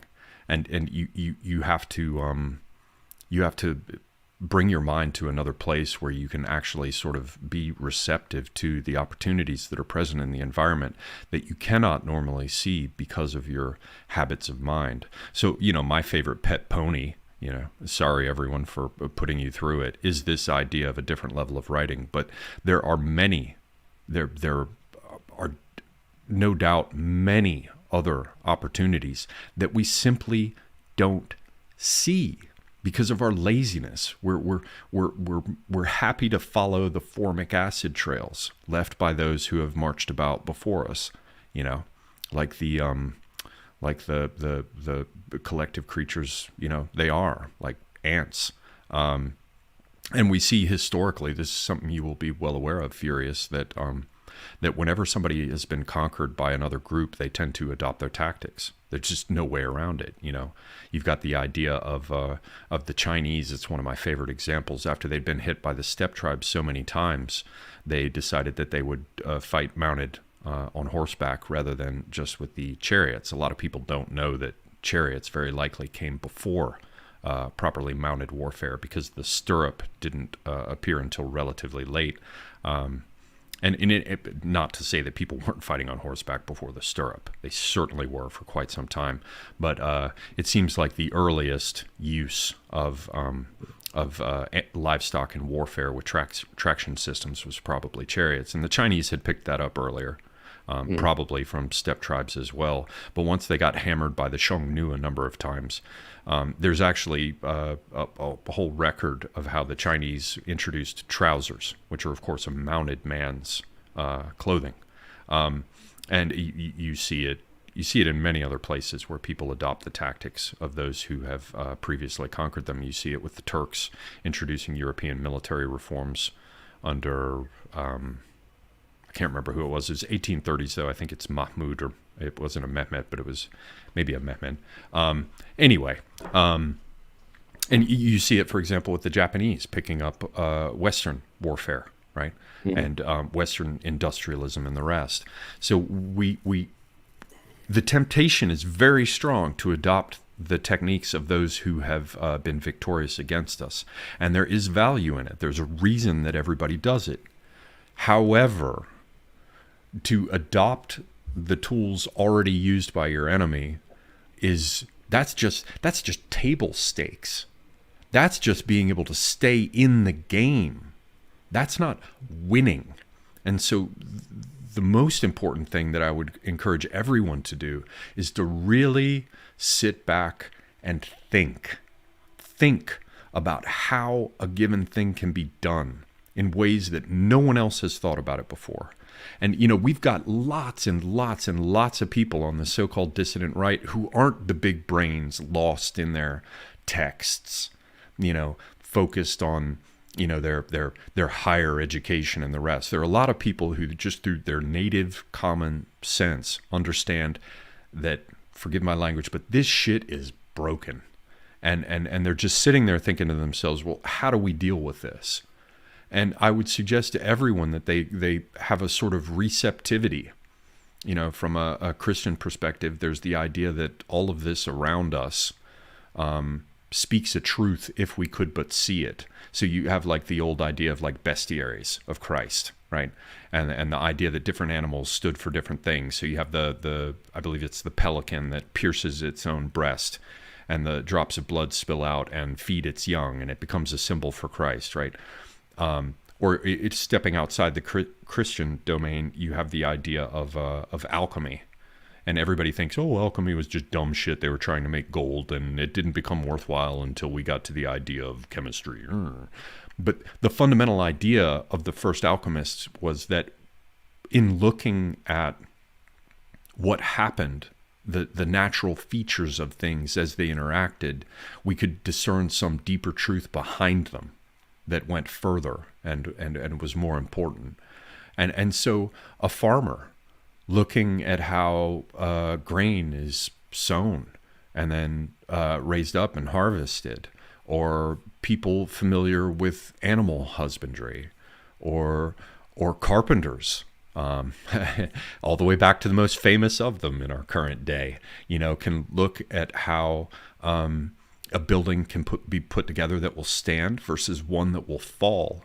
And I would encourage everyone to look at their own native domains of knowledge, even if they aren't, the book-learned disputations of the pedants and those overly concerned with the meaning of words. I count myself among that crew, by the way, the pedants. I would encourage everyone who has these other backgrounds, these other skills, that I certainly don't have, to look at the lessons they've learned from life and to think to themselves, what's in here? There's a pony in here somewhere. There's an insight in here somewhere that can be turned to a purpose to maybe carry us forward through some sort of innovation. So yes, I open the floor yet again. One thing I was thinking while you were talking was that we should be prepared to thinking about what can people who are listening, who are wondering how can I contribute, a trap that people fall into, I would say, on the left, and in the mainstream is the view that if we have big problems that we're facing, we all have to work together as a single coherent unit, and individual action is as good as useless. So, for example, if we're going to solve climate change, we need the giant organizations and blah blah blah. So I'm trying to reorient my thinking so that I scale down my expectations of my personal impact to something more reasonable, and it suddenly becomes obvious that there's so many possibilities for things that I can do. So that is to say, if one person in their lifetime convinces 2 other people, that pattern carried on becomes the whole human race in a very small number of generations. And more than that, there's this saying that a small rudder steers a large ship. So I think we shouldn't discount the effect that small actions and small things we do can have. One other thing that idea you triggered in my mind was you mentioned alchemy, and I wanted to contrast this with the kind of dead, dull scientism of, say, Neil deGrasse Tyson, as 2 extreme opposites, right? One view of reality says that there is wonder and reality and mystery and things that we can, the world is this enchanted fantasy place. And the other end says, don't bother, I can destroy all your hopes and dreams with my hammer of intellect. And I think one of the reasons that it's so easy to manipulate truth these days is because people have been told that reality is this disappointing, soulless, non-magical place. So why would you care? Why would you want to go and search out truth if when you get there, all you're going to discover is that it's, this cool idea from your childhood wasn't cool, and that amazing thing from movies wouldn't work, and get back in your box. Santa Claus isn't real. Neil deGrasse Tyson told me so. Yeah. So I think we should encourage people to think, to re-enchant the world. And then my last, this is an aside, but your story that you've brought up a few times about the several lawyers, I think we need to coin the term last lawyerism to save me, save our audience, my audiences, the pain of having to hear it again. I like that last lawyerism. Yeah, it's done. So let it be written. So let it be done. But did you cover everything you wanted to? Sorry to cut in. Yeah. No, I'm good. Well, then to turn this loose of me, hammering my favorite subject. I open the floor again to the idea of whether there were other things covered in Millennial that you guys think bear a little bit more consideration. We've still got a little bit of time before Woes starts his stream. I believe that will be at 5 o'clock my time, so we've got better than an hour at this point. I hope everyone will go over and check that out on Odyssey once it starts. I believe that will be the last stream of his whole event, and I think it would be a very great way to support him and what he's been doing to drop in and show that you're interested in what he's done this year. He hammers it out on his own, not only without much support except for what we give him, but also in the face of a considerable amount of countervailing winds and crap from the establishment. So the idea of anything further from the Woes stream, and also what you guys think we're going to have to look at with the coming year. Maybe even what your resolutions are in the face of it. Well, one thing from the Woes stream that Woes himself actually brought up a few times, which I thought was good to bring up, and it's kind of crude but just true, is how much we just need money, and how much our achieving our goals just comes down to whether or not we have money, and quite a lot of money. And this is probably something that doesn't get said enough. I mean, there's a lot of e-begging and whatnot, but it really comes down to the fact that we need a lot of money and we don't have it, and we need to figure out how to get it.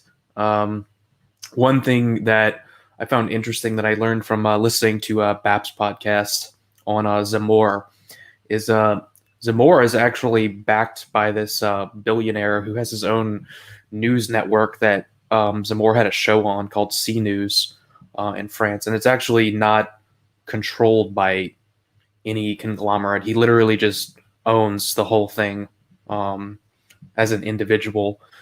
So this was interesting because this guy's net worth, I think, is like $9 billion. And people have this idea that like it's not possible to have billionaires backing our views. But it seems pretty clear in the case of Zamor that he is literally backed by what you would call a based billionaire.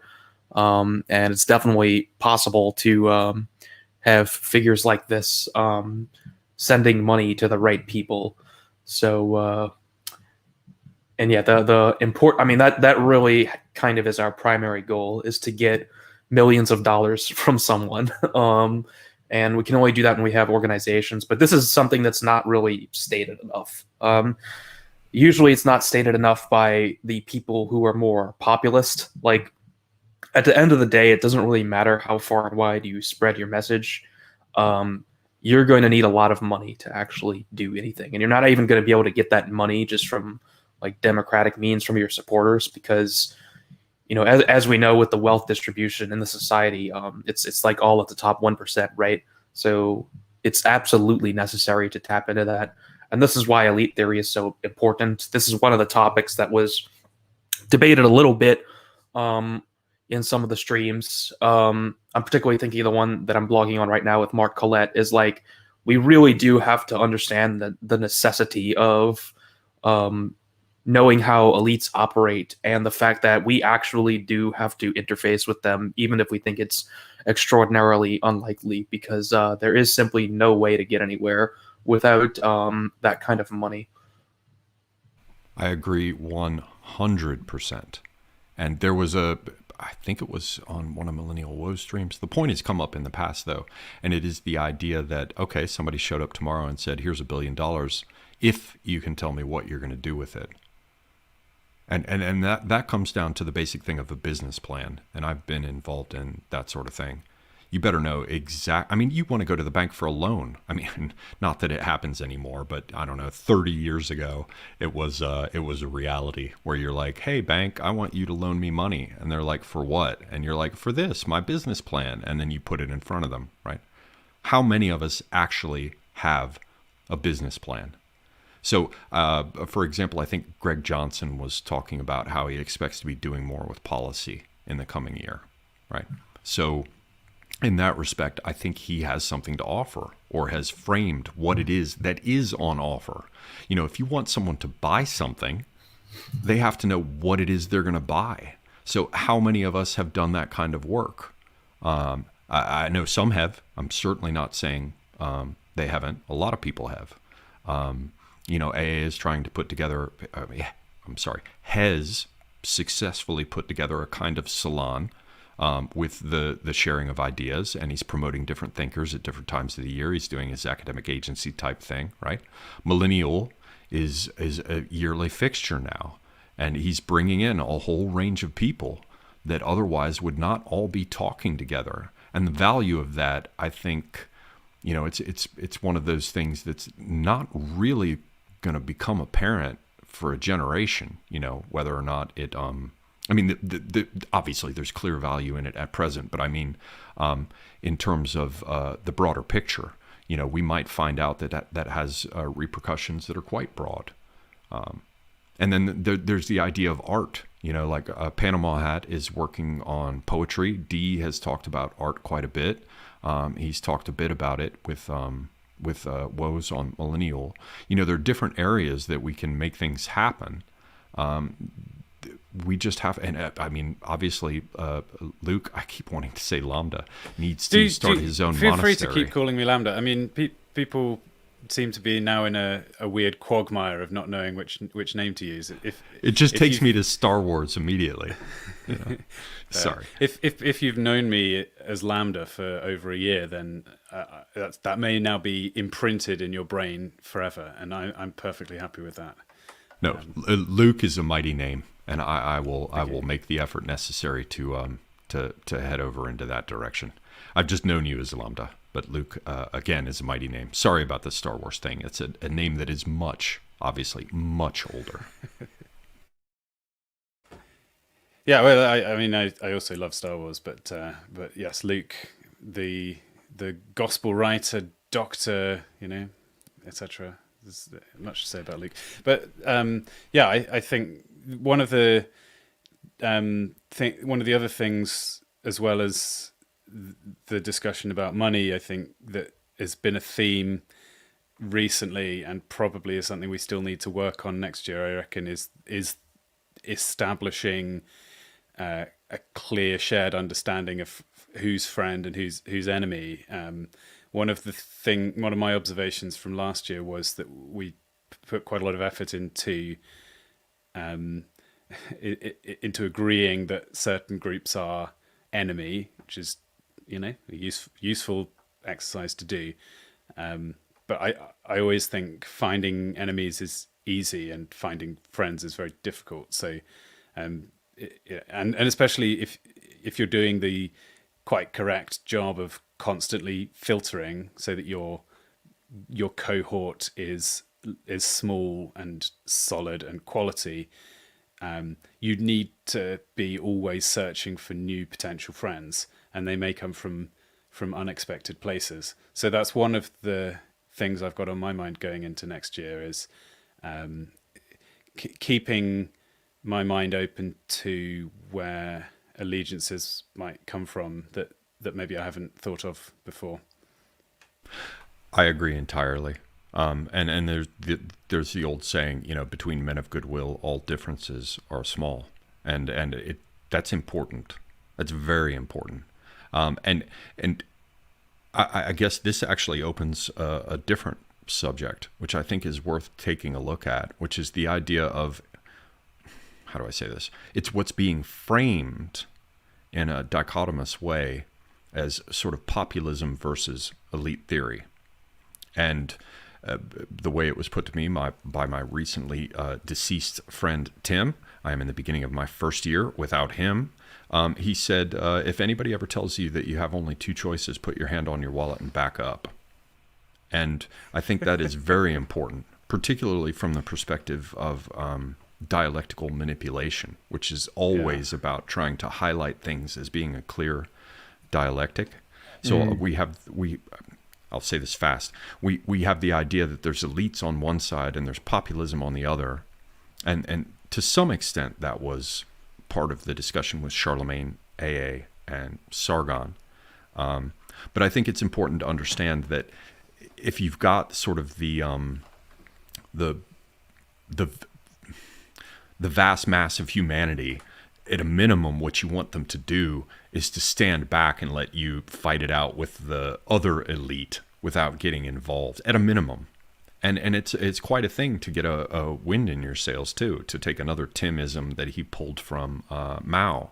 The revolutionary is a fish that swims in the water of the people. If you have a population that is entirely unwilling to tolerate the things that you're doing, you're screwed. So, there is value to the populism angle, at least from a perspective. So, sorry, you were going to say something, Charlie?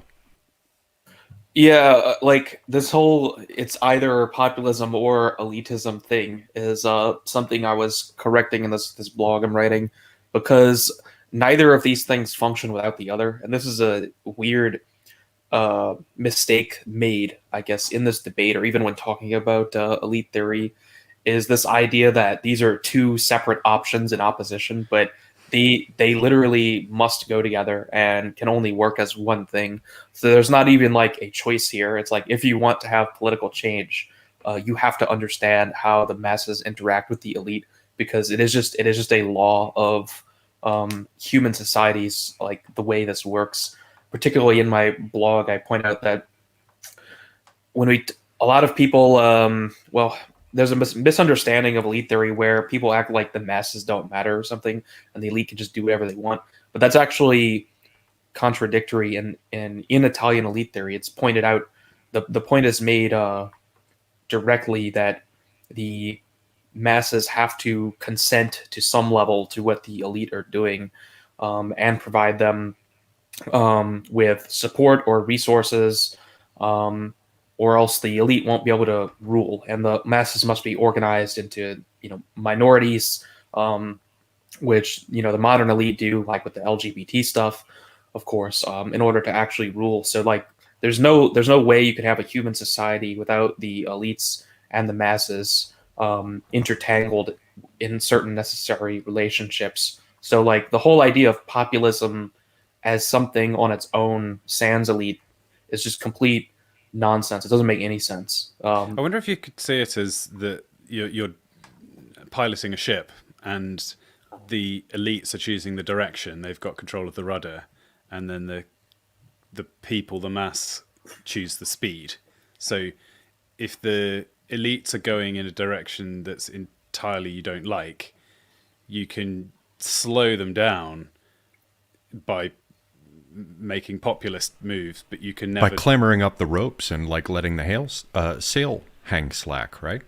Yeah, but you can never actually turn around or go in a different direction, whereas a different group of elites could actually, or if you were one of the elites, you could make a more complex navigation. Yeah, that's a good analogy. Sort of similar to what I get into, because in the blog I pick the concept of the side principle rule from unrestricted warfare, and frame the elites and masses as the sort of principal element and then the modifying element. This very much gets into like grammar and sentence structure, where you have like an empty noun like apple, and then you can call it a red apple or whatever. And that's just like the most basic example. But yeah, I mean, these two components are necessary. There's no concept that you can have populism without an elite, or even building your own elite. I mean, to some extent, that's what our movements are doing. Is we're trying to pull up new elite that can emerge from the masses and ultimately reach out to existing elite. But we can't make any movement without them. Basically, what I want to see is just the understanding that this idea of elite theory is in no way in opposition to populism or really any political strategy. It's elite theory is basically, it's just a type of, it's a branch of political science saying that this is just how human politics works, and it doesn't matter like what type of movement you're building. This is just how it works. So you can call it populism or whatever, but ultimately you're going to have the masses, you're going to have organized minorities of those masses backing certain elite, the people behind the rudder, and that's it. There's no tension between populism and elite theory at all. It's the opposite of this. To be like, understanding elite theory is absolutely necessary to having a successful populist movement, because otherwise you're just sort of like you're not going anywhere. You can't. If you want to reorient the direction of the society, you need a new elite, because they are the elite are the principal element that defines the society, not the masses, like culture. And this is sort of a separate topic. But they can't be divided, right? I mean, the same people who presumably would say elites on one side or populism on the other. We've got the meme, which is two against the middle. And it's like, what happens to that meme if it's just the elite or it's just populism? So I'm just saying that to further endorse what you're saying, Charlemagne. Yeah, so I think it's on us who talk about elite theory on various shows to elucidate this to people, that we're never trying to like, I'm only against I'm not against populism. Like, I'm against the idea that populism, like, purely as some sort of mass phenomenon, A, even exists, or B, can somehow go somewhere without elites, right? Like, um, nothing that's happening, for example, in Mark Collette's organization, Patriotic Alternative, that is an elite-led organization, literally. Like, he is one of the elite who is setting the direction of that movement, right? So this principle applies no matter what level of resolution you're looking at it. But it's not like this thing in this nationalist movement in Britain. It's not like it's purely a bottom-up phenomena that's just sort of driving itself based on like the opinions of the masses. Like, no, like the organization is reaching out to the masses as people with some amount of power and trying to set a narrative for them. So there's no level at which elite theory does not apply to human societal relationships. Yeah, and I think there's another thing to look at. I think about the recent unpleasantness in the U.S. South, where you had, everybody talks about how it was about slavery, and Tim used to talk about how the vast majority of the people who went to fight in that war between the states, by the way, it cannot be construed as a civil war because. Yeah, that's a retrospective view of it that was written by the victors. The vast majority of the people who fought in that were not slave owners, were poor farmers. And so you had in the South, you had the idea of the elite on the one hand, the plantation owners and the wealthy people who became a part of the government, and, even somebody like Nathan Bedford Forrest was a huge landowner who could afford to outfit his cavalry units with cavalry pistols and everything, and then you had the sort of the masses of people, and they came together in the South, and yet even the two against the middle, so to speak, was not enough in the face of all of the available resources of the North, with their industry and the rest, and sort of the merchants doing what they were doing. So it just, and there are doubtless many other examples. Furious could probably jump in with a number of them that are historical. The two against the middle is something to start with, but at the same time as you create an elite, or I should say, create an alternative elite, because everybody talks about toppling the existing elite. You've got to have the other crew ready to come in, or you're just going to have chaos that will be exploited by outside players. But developing the elite on one end, developing the harmony, so to speak, with the populist side of it is one thing, but what are you going to do about that middle group? What are we going to do about that sort of central crew that has its power? I'm just sort of throwing it out there, throw it at the wall, see what sticks. But it does seem that that the two against the middle is like step one. But like I was talking about before, trying to see the white space, trying to see the other opportunities that are inherent here. What can we do specifically, not only to bring the elite and the populace together, but to identify particular weakness in the middle and exploit that as well? This reminds me of an idea I had that I had forgotten ahead, so I'm glad you reminded me. But I feel like a useful exercise would be to basically write down the 5-year plan, right? Like, what are we trying to do in the next 5 years? Let's write a 5-year plan to win or achieve some critical objective, right? And then secondarily to that, perhaps another useful exercise was write a 5-year plan given that you receive $1 million right now, or write a 5-year plan given that you receive $1 billion right now. How many people could actually write any sort of coherent plan along those lines? Maybe Academic Agent could. I certainly couldn't, and I'm not sure many of us actually could. And it's like, well, if you can't do that exercise, especially if you can't do it just in your current conditions, right? Can you just write a 5-year plan given your current resources? Like, if you can't do that, that's a huge problem in terms of like actually trying to make any progress. Yeah, and pitching somebody for money, because that 5-year plan is like the business plan. Somebody was chiseling against that earlier, but that's a point. If someone is going to give you money, they want to know what you're going to do with it, right? And that's a 5-year plan or more. Yeah, and I mean, you could even like publish this in just some central repository so people could see, right? Like, I don't know, on the academic agency website or whatever. Literally, he could just say, "Here's the 5-year plan for if I had $1 billion, this is what I would do to win," right? Like, and I think it would be useful for really anyone who aspires to any sort of leadership position to perform that activity, just to clarify their own thinking.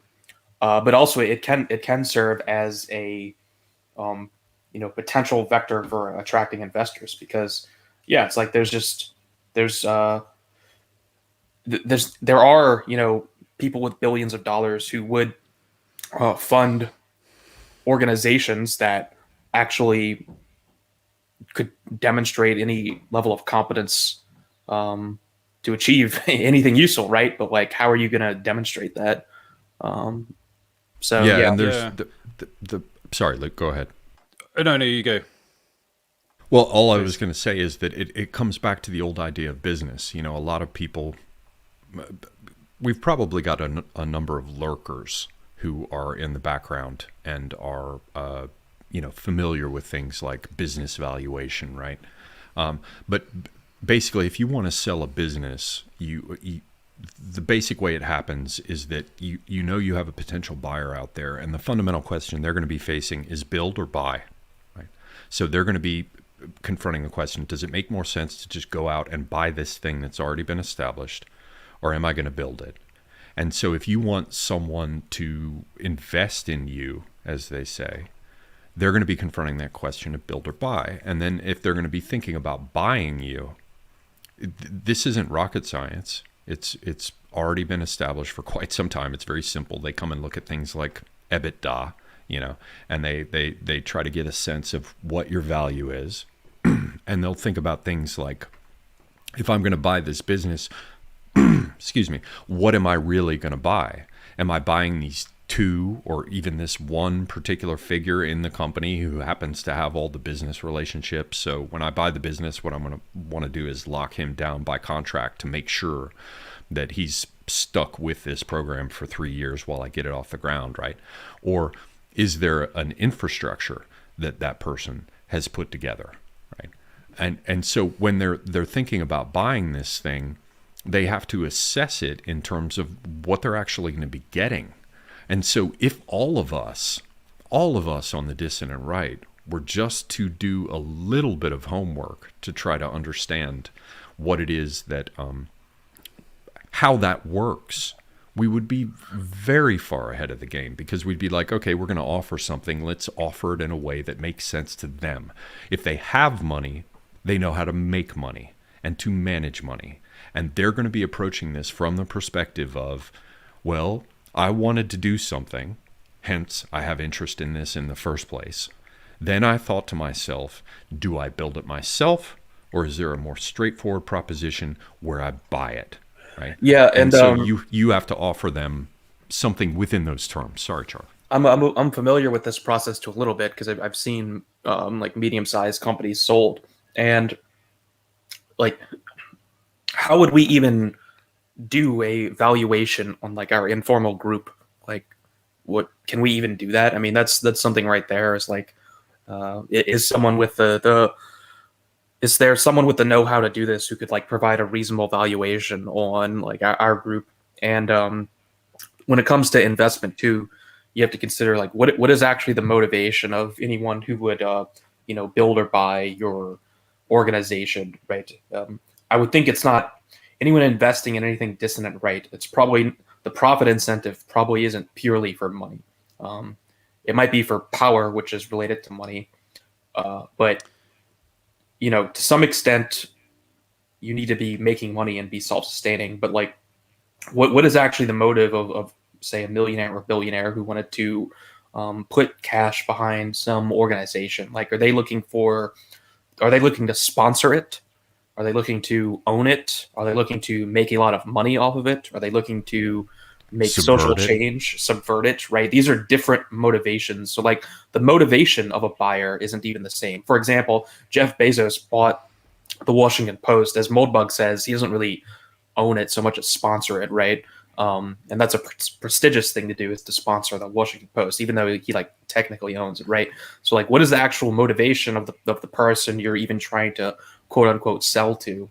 And how do you provide a valuation for that, right? Because we can do a monetary valuation on our group, but like, what if we wanted to do a valuation on the social or political impact we could have? I mean, that's a much harder thing to actually put your finger on. Yeah, very much so. When we start thinking, and I'll just say this quickly, Luke, and over to you. But it seems it's more difficult to attempt to get a sense of what your value is when you imagine that the powers that be can just shut it off, right? So one of the most obvious ways to do an evaluation, for example, of what AA is doing, and then like, sort of multiply it out across the group of participants that are involved, right? So you can say, okay, AA has X following on various platforms, the largest of which, unfortunately, is just the truth, as it is for me, is on YouTube, right?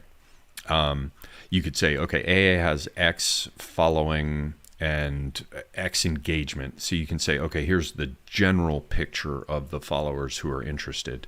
And from what I've learned with marketing, you want to focus on your super customers, right? The ones who are really there all the time.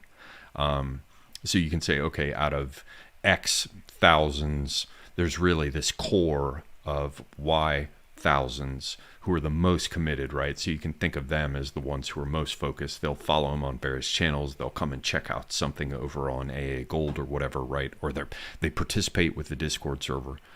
That can all be cut off. Their legs can be hacked out under them quite easily by YouTube simply removing it, right?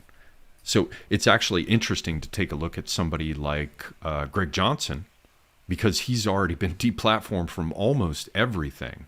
And oddly, that puts him in the most powerful position, because what's left is actually his.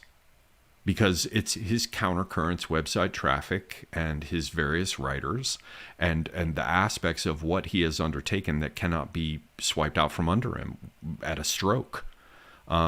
So that points to the need to develop things of our own. And obviously many other people have seen this. Gab is working on it, these kinds of things. But to further develop what you're talking about, Charlemagne, that's something we have to bear in mind too. It's almost ironic that the person who has been deplatformed, Greg Johnson, who would seem to have less of a following, at least what he has is actually his, and that makes him a more attractive target for investment, one would assume. Yeah, and I think this sort of thinking is a lot better than these dumb merchant metrics, like just subscribers and views and things like that. I mean, these are just kind of like stupid metrics, I think, to value things on.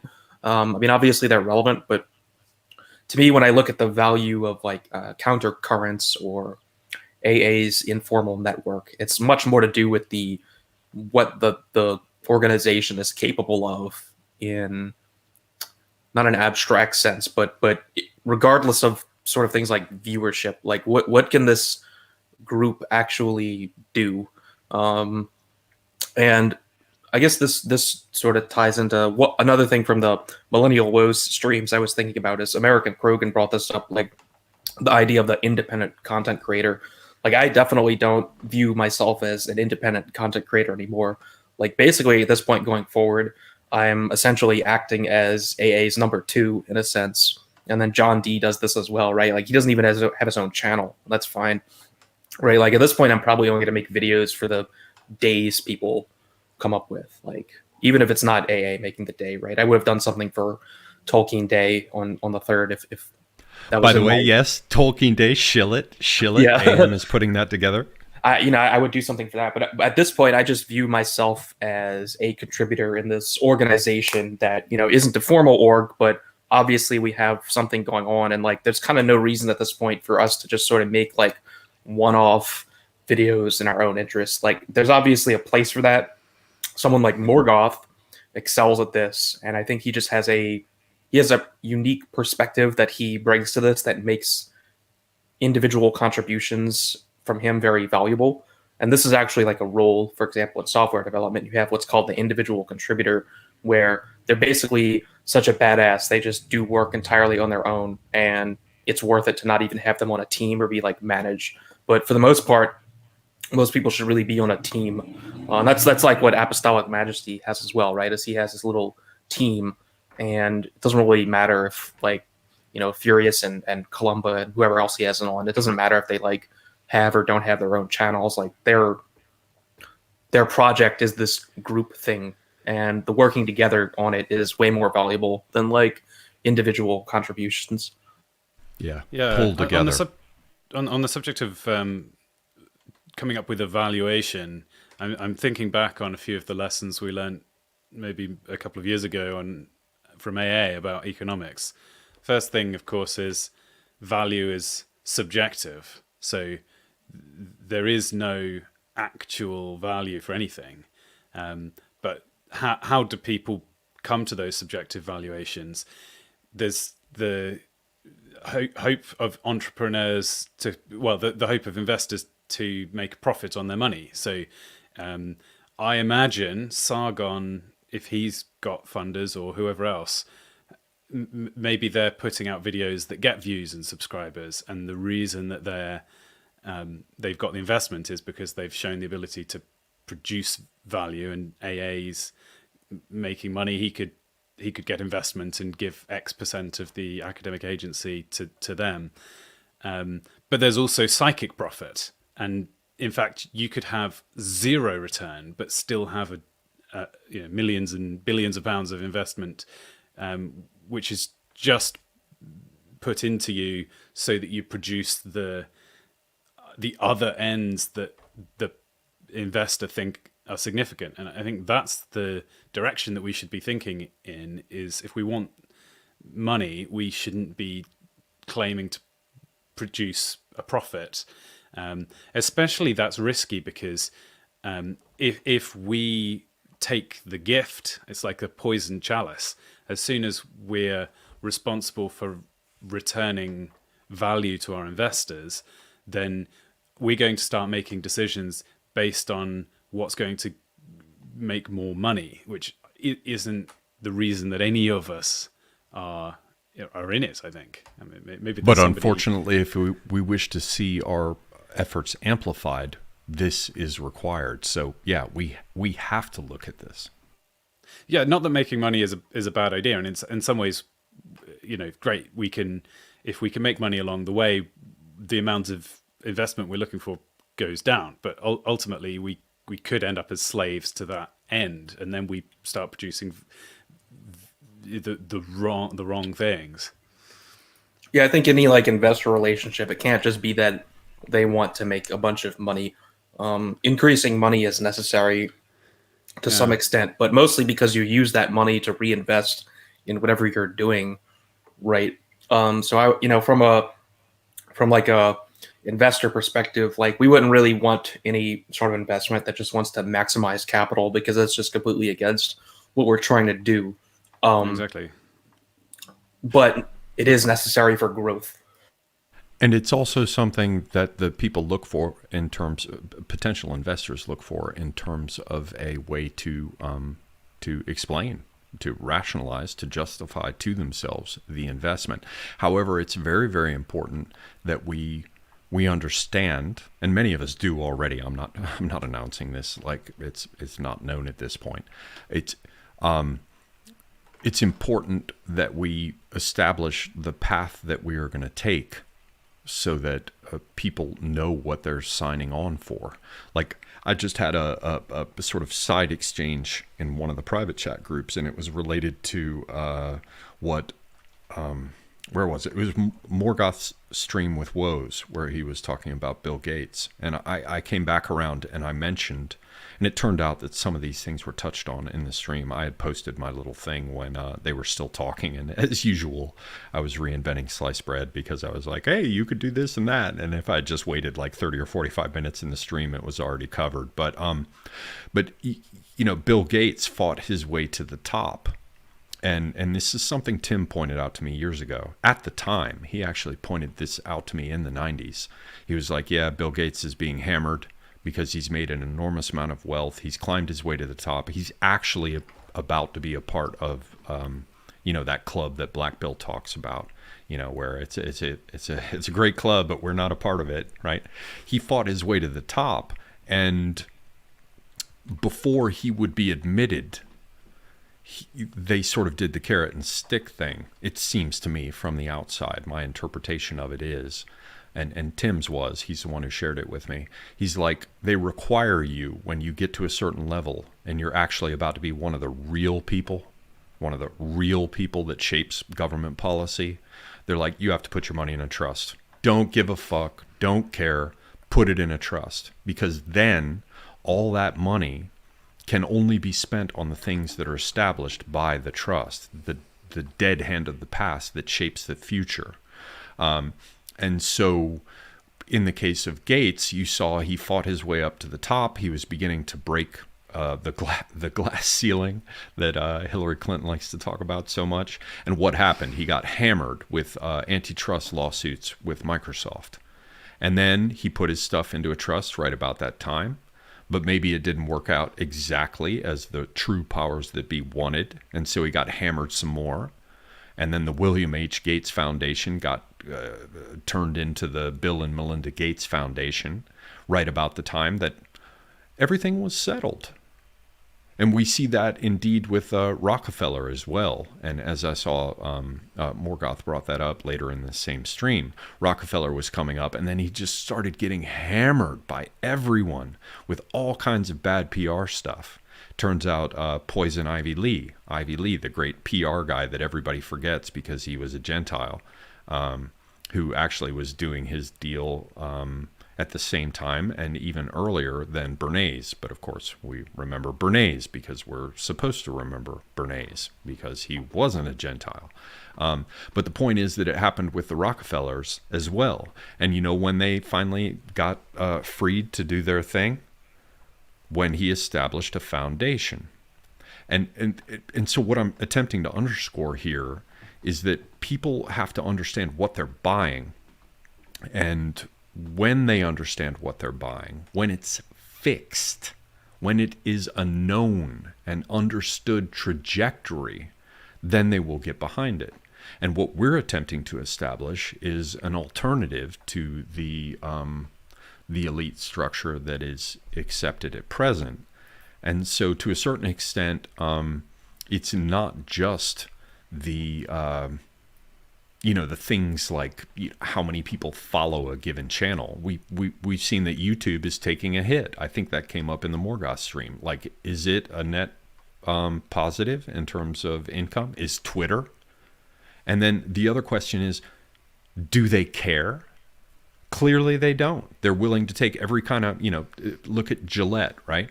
Clearly they're willing to take every kind of hit under the sun in order to promote their message. I think, how do I wrap this up? I think the most important thing is I think we've hit on a very important thing that should become a part of our general discourse henceforth, which is how do we present what we have as something that people would wish to invest in. And I think it's important that we understand that we must establish our trajectory. We must make clear what it is that we seek and wish to push forward, and to establish in some way that going forward, they know what they're buying. And they might not be buying a profit. That's the point about Twitter and YouTube and the rest. They might not be having more money come, but we've already understood that they don't give a damn in many cases when it matters to them. So the target for us, our target audience, as we used to say in marketing and branding, is disaffected elites, those who believe that they should be getting what they deserve but aren't because this other crew is in control? And how do we present what we have so that the offering is clear to them and they know what they're buying? Yeah, it should be clarified too, like what the meaning of investment is as well, because like all the people who donate to various channels are investing in those channels, right? They're not buying ownership in them. So in some sense, you can think about investment just as a scaling up of the existing relationship. The problem is you're not going to have people donate like $1,000 or $10,000 a month based on the parameters we have now, right? People will donate $10 or $100 a month, but they're not just going to send vast quantities of money. So like this concept of investment doesn't even necessarily mean like selling ownership of whatever you're doing. It just means like you want someone to send you the resources you need to do what you're doing, or go somewhere that you have planned. And that's the baseline, right? There could be other relationships there, like ownership, right? But that's not necessary because people are already investing in us and not receiving ownership. But yeah, in order for it to have someone, because you could easily have like a billionaire being like, "Yeah, I'll just give your organization $1,000 a month, or even more than that, because I think what you're doing is." I like what you're doing, basically. You can see that happening. But that's not going to happen unless you have like the type of plan I set out, because rich people don't just like piss away money like that normally. They will give away. To underscore that, they're the most tight-fisted people you'll ever meet, which is how they got rich in the first place. Sorry, Charlie. A fool and his money are quickly parted, after all. So to kind of take actually one of Sargon's points from that stream we were discussing at the beginning, and to bring it back into this conversation, could we imagine a potential billionaire who's ready to give money, but then in our pitch we mention something as an objective that seems so spicy and beyond the capacity of the investor to cope with, that he runs away? In other words, is this where we could see the need to take things that we think are true and to some degree bury them, not speak about them in polite company, to not scare off the allies that could basically be exactly what we need. Do you see what I'm saying? Yeah, I think the answer is probably not. Like, probably just, as BAP says, we're the faction of truth, and I think we kind of just have to leave it as that. And if people aren't willing to accept that, then we kind of just don't want that toxic investment. But that's a very big decision to make, because you could be deciding to let the movement die, as opposed to not lying and having a false but just saying, "Here be dragons." We're not going to dwell on that particular issue because it's not central to what we're trying to accomplish. Yeah, very, very good point. And it puts in mind, very, very good point, Luke. Thank you. There is the whole thing, for example, looking at history. I know this is something that Furious does quite often. You take a look at Ataturk, right? So he's screwed. The powers that be have basically decided that Turkey is going to be carved up, and maybe they'll leave some little rump state that will be considered Turkey. But the Brits are going to take the jewel in the crown, Istanbul, or as the Greeks prefer. I've been hammered previously about this. I should call it Constantinople, right? And the Greeks are going to move in and take places like Smyrna and the rest, and Turkey's going to be screwed. So nobody was willing to help him. He did one thing, which was to show quite clearly that he was going to take Turkey generally in a direction that the Western powers would approve of, But before he could make that case, he just had to survive. So what did he do? He turned around and he said, who would possibly give me money? And he took money from the Bolsheviks. Trotsky sent him weapons and money, the small amount they could afford at that time, because it was very hard for them at that point too. They were fighting against the whites, Wrangel in Crimea, Denikin and the rest. But he took it from where he could get it and thereby survived and thereby maintained his nation. Now, it's up in the air whether it will survive. I know there are plenty of people in the chat who are like, who cares if it does? But the point remains, if you actually wish to survive and continue, you must find a way to diplomatically frame your points. And we have seen that is something that we're going to have to get our heads around if we want to get money from people to have them help us and support us in what we're doing. Is there another way that what we have on offer can be framed in order for us to survive for the moment and keep going forward? I mean, do we want to? It's like my mother used to say. She's like, "You're more sure than right."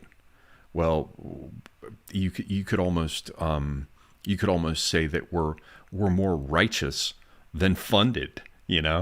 Well, what does it profit a man if he's the most correct in the world, but he loses all of his funding? I mean, how do we make that move forward? Yeah, I can't remember who it was. That there was some business leader who was asked the question, "How does your health affect your business success?" And the answer was, "Well, you don't make any money if you're dead." And that's what we're essentially saying. Yeah. You have to be able to act. So if you're going to have a principle that you're going to doggedly say things that make you no allies, or in the realm of power, if you're going to have a principle that says I'm not going to have any allies unless they agree with me on absolutely everything, you're gonna get nowhere. You will be power. I know that's not what you were saying, but if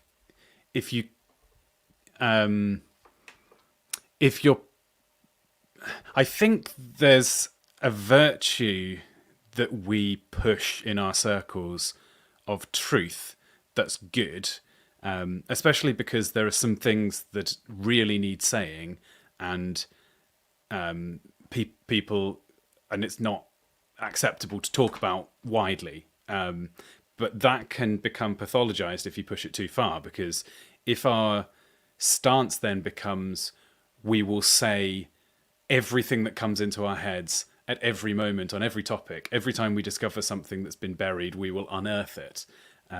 That's too far. That's self-destructive, I think. Well, I think it's pretty clear from the conversation AA and I had on Cigar Stream, is that we understand the concept of tact. Yes, it's not like we're saying everything that comes to our mind constantly, which we elaborated on repeatedly, yes. Right? We know certain things about narratives in the 20th century that aren't true, but we're not just gonna tell that to people. Yeah, good point. So I'm willing to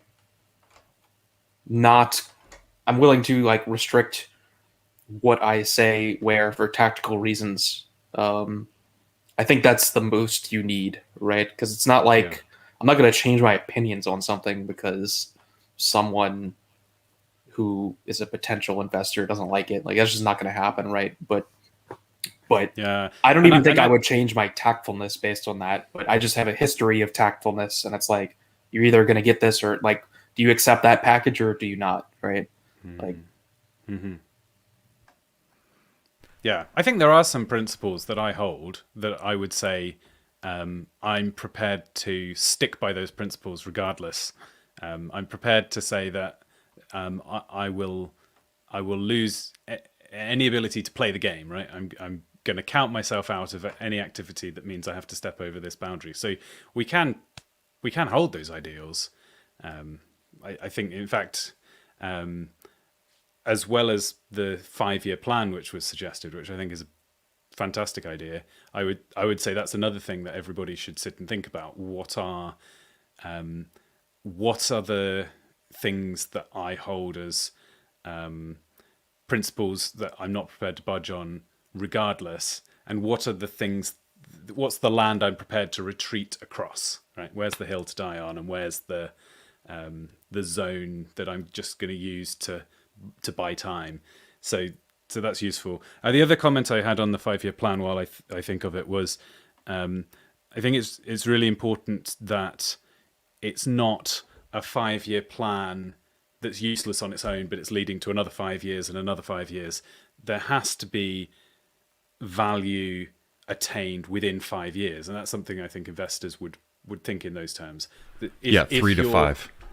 If your 5-year plan is actually a 50-year plan disguised as a 5-year plan, you've done it wrong. You can't have time horizons that far out, because the risk of doing nothing is too high. And I think there's a very real problem that we should wrestle with, which is the potential for wasting time on hopeless errands and causes and things that feel useful but don't go anywhere.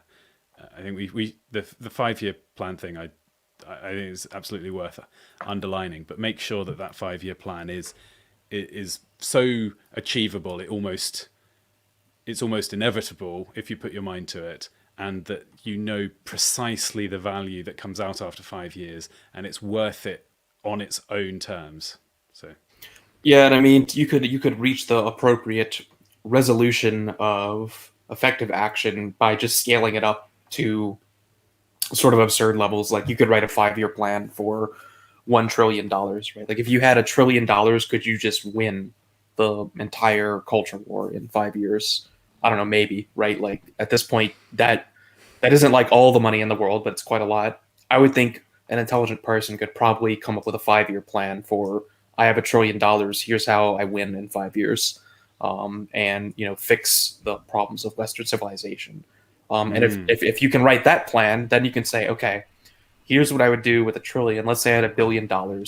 Now I have to pick some useful subset of what I laid out and accomplish. That would be a fun stream to have a bunch of people and they each pitch their $1 trillion plan. Yeah, what would they do? You could even scale it up to a ludicrous level. Like, let's just put it at a quadrillion, right? Like, that's like, but this is a good exercise, because we're basically saying, if you have infinite money, can you win in 5 years, right? You should be able to write that down, right?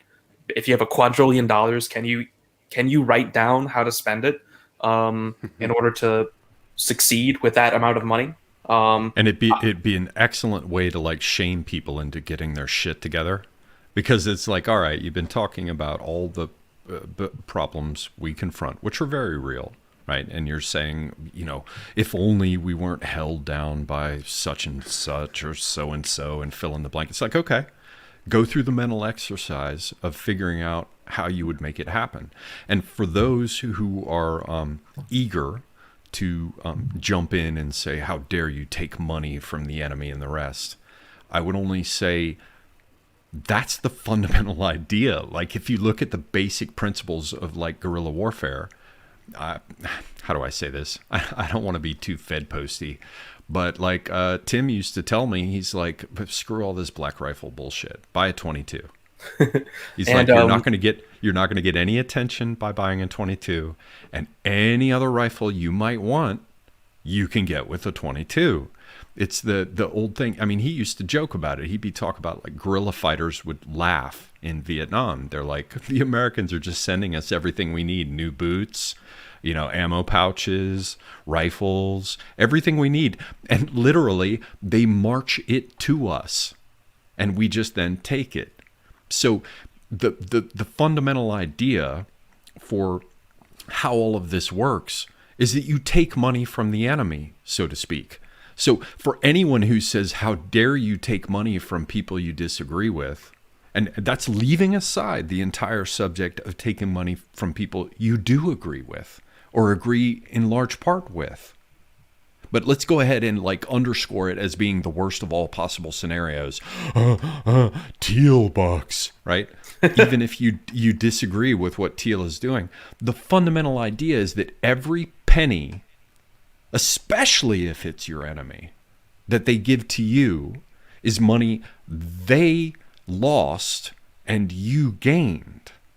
If you gain something by yourself, it's one thing, but if they lost it too, you've taken another step.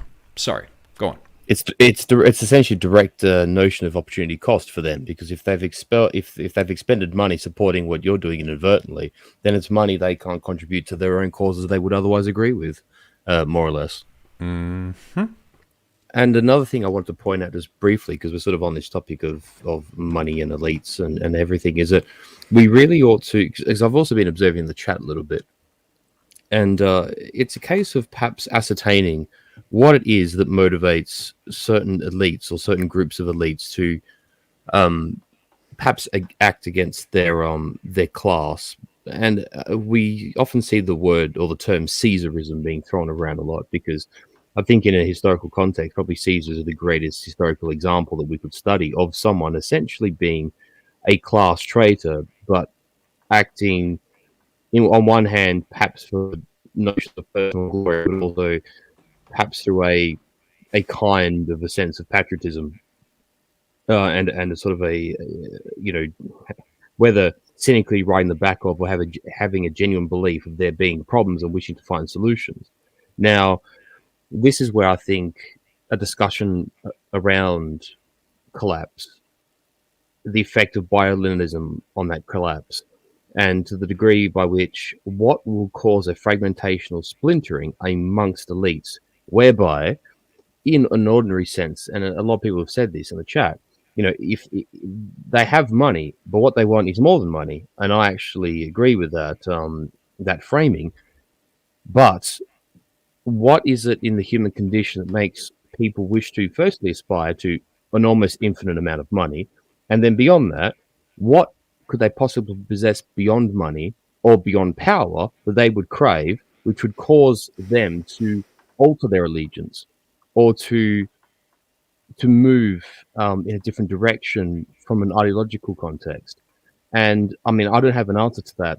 It's just a thought bubble I've had, but it's probably a good conversation for our ilk to have, because the West has been on this very sort of glacial but sort of inclining trajectory for the last couple hundred years, and we really haven't had to, although we've had a couple of terrible instances of upheaval during that time, in that case 2 world wars being the 2 most obvious examples. But how does all that fit in the frame for us if we are indeed living through or in the midst of a notion of collapse? I don't know. I think it's a discussion worth having, because one of the questions I always see bandied around is what's happening in America, the fall of the Roman Republic, or is it the fall of the Western Empire? Because those are 2 very different instances under 2 very different sets of conditions, with in the how can I say this, within very different cultural and societal situations. So maybe you guys here on the panel might want to elaborate on that idea, but I think it's definitely worth discussing. Yes, on the subject of collapse of civilization, I think it's worth asking the question of if the best we can do is have a small beacon of order in amongst the collapse as it goes down, was it worth even doing at all? And I think the answer is emphatically yes. So, to some degree, and I would agree with you, Lamdo. Yeah. On the subject of spending colossal amounts of money, of course, if by the time you're spending so much money that you're having inflationary effects on prices, you're probably doing a worse overall job than the current elites. That you're just making the same mistakes. So there's a cap on how much this hypothetical question really means. Well, I would say, like, in the example I gave, like with the ludicrous amount of money, I would say just ignore the just don't spend inflationary. it. You don't. Just ignore the things like inflationary. It's just like, could you literally write out a plan with specifics, not like, oh, take back the universities. Like, no, none of this bullshit, right? Like, show me your bill, like the IRS is coming after your prostate. Like, show me exactly what you spent the money on. Yeah. In this, well, I tell you, if someone gave me a billion pounds, I would buy some land, and it would be a self-sufficient plot with a hand-built stone monastery, and a bunch of epic religious scholars would move there with me, and we would return to tradition with a V. But obviously that doesn't accomplish that's sort of my corner of the world is a very Christian focused piece. But that's selling something that people can understand. They're like, what am I buying? This. You're buying this. Do you want this to exist in the world or not? And I just need somebody who wants it to exist enough to fund the entire thing. Can you price out like a monastery? Yeah, you could do that. I could do that. I love it. I totally want it to go forward. I was talking to a friend of mine whose name will not be announced, but we were talking on, we were having a verbal discussion, and my friend was saying, yeah, you don't understand. Lambda is going to be raising the warrior priests of the future. So, yeah, there is power to the idea of these institutions that shape people over time. And everyone in the monastery will be very physically active and versed in various martial arts. That's a given. Ready to smash the Tupperware at a moment's notice, right? Like the Imperial Saudakar. I think that again, I really want to emphasize this because we have about 15 minutes left. I want to give people time to shill their channels and their various projects. Yeah. One of these days we'll have products as well, perhaps if we sink deeply. However, I do want to emphasize again this idea of looking at it in a very brass tacks way. This idea of seeking investment. It almost makes me want to host a stream where I bring people on who have a lot more experience with this. I've seen a good bit of it, and I've been sitting at the table when people were making decisions about buying something. I've been sitting around the table when I had something on offer as well, but I've never been sitting around the table when I was the person buying. Your mileage may vary. Take my observations for what they're worth, but it seems, and I feel that this is actually a great New Year's accomplishment because it's been sort of emerging in the background, and various people have been talking about aspects of this, the importance of money and the rest. But I feel like consciously putting it on the table and saying, 2022 is the year that the dissident right gets their shit together in terms of putting forward business plans, in terms of having a very specific thing on offer, so that someone who wants to spend money can actually spend it on a thing, knowing what that thing is. I think that's very valuable.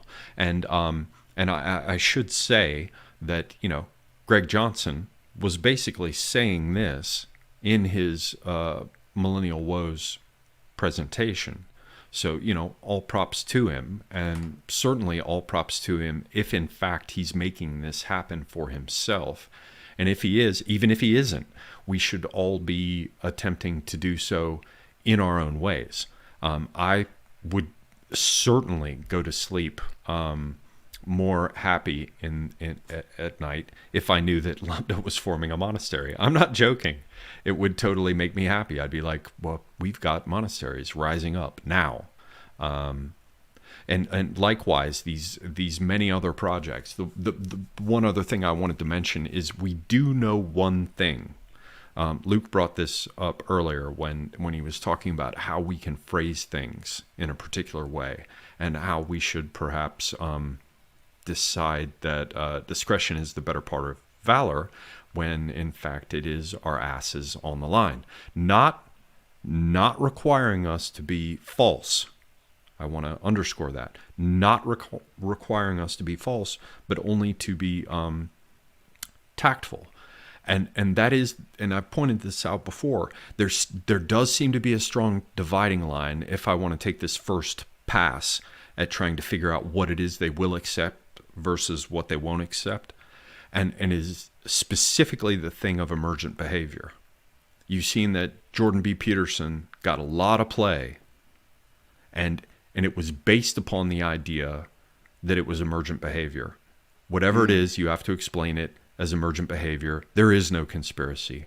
Likewise, we saw that, and perhaps even more particularly so, we have seen that with Moldbug, Curtis Yarvin, who's very much about how nobody did this, it just happened because of the structural nature of what we're dealing with.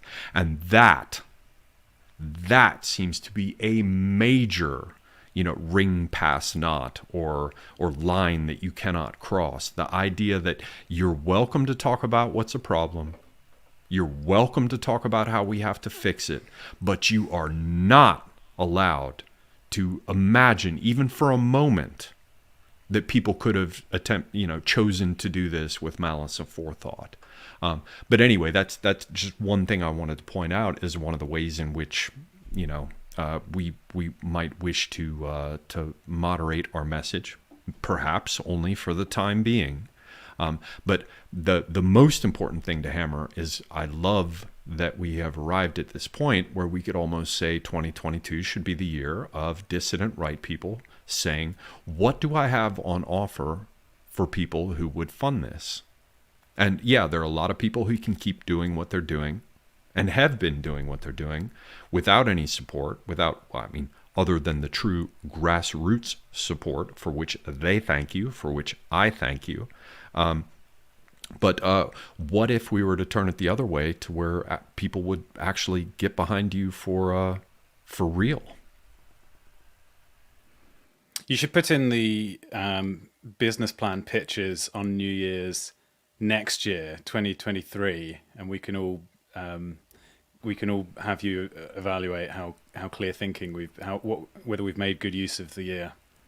Yeah, except that I'm not probably the person best qualified for that. Maybe. However, I could have some, if we are doing what we should be doing this year, which is taking this shit seriously and not screwing around anymore, then perhaps by that point, we would have a group of people together who are at least qualified in a general sense, even if they're people who do not share our opinions at all. Perhaps best if there are people who do not share our opinions at all, who can take a look at what it is we feel we have on offer, and to review it and look at it to say, okay, it's a little weak here, and yeah, you might want to change this around.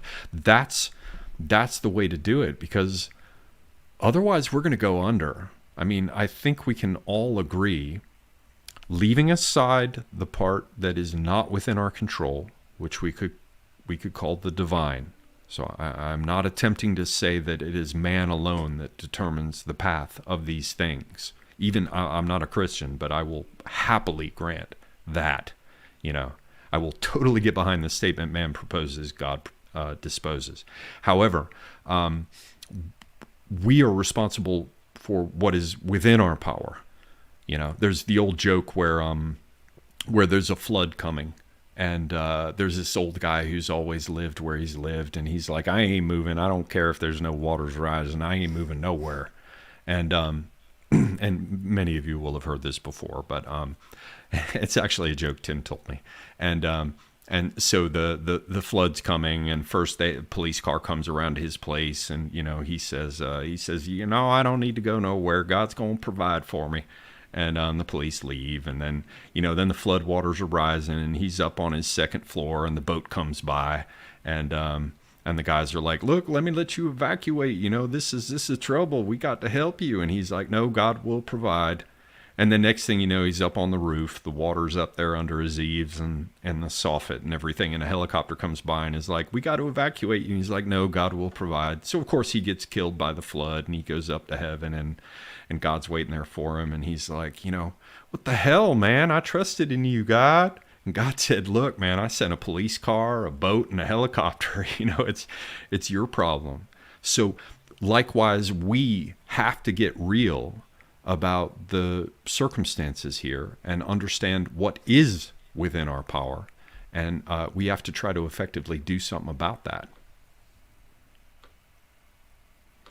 And I guess we have 7 minutes left.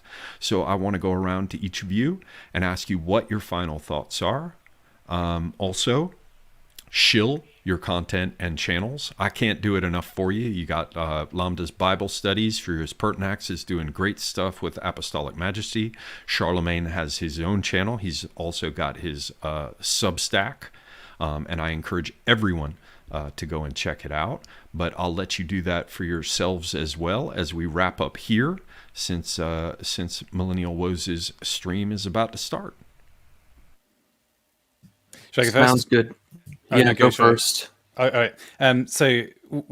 Yes, as mentioned, my Bible study channel. It's going to be a fun year. I've planned to go through with my streams where we do one chapter of the Bible in each stream. I'm going to go chronologically through the entire Bible, starting with Genesis and ending in Revelation. That's going to be awesome. I'm also contributing for the Lord of the Rings stuff on Monday, so that's going to be fun. I've got a stream planned for that. And the other thing in February, I'm planning to do a meetup of my Bible study folks in the UK, and we're going to put it the same time that the event's going on in the US.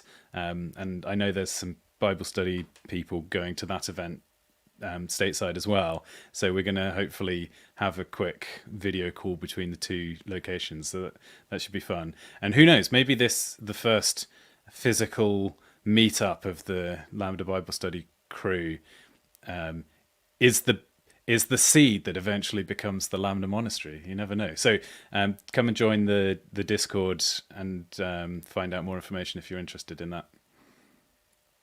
The Discord, I guess you can find out by going to my YouTube channel, Lambda Bible Studies, and then looking in the description. Most of the videos have the Discord link. Definitely check it out. Check out Lambda's Bible Studies. Support Luke in what he is doing. Charlemagne. Please subscribe to my Odyssey channel, which lots of people have, where I have shared the Millennial video that I was on this year, and of course subscribe to my Substack as well, where I'm doing a little bit of blogging. And check out Apostolic Majesty's channel. He's got a video out declaring the schedule for Tolkien Day on the 3rd. So that should be pretty fun. It'll be very much in the spirit of the Avila and Carlisle days that we had. So yeah, that's it for now.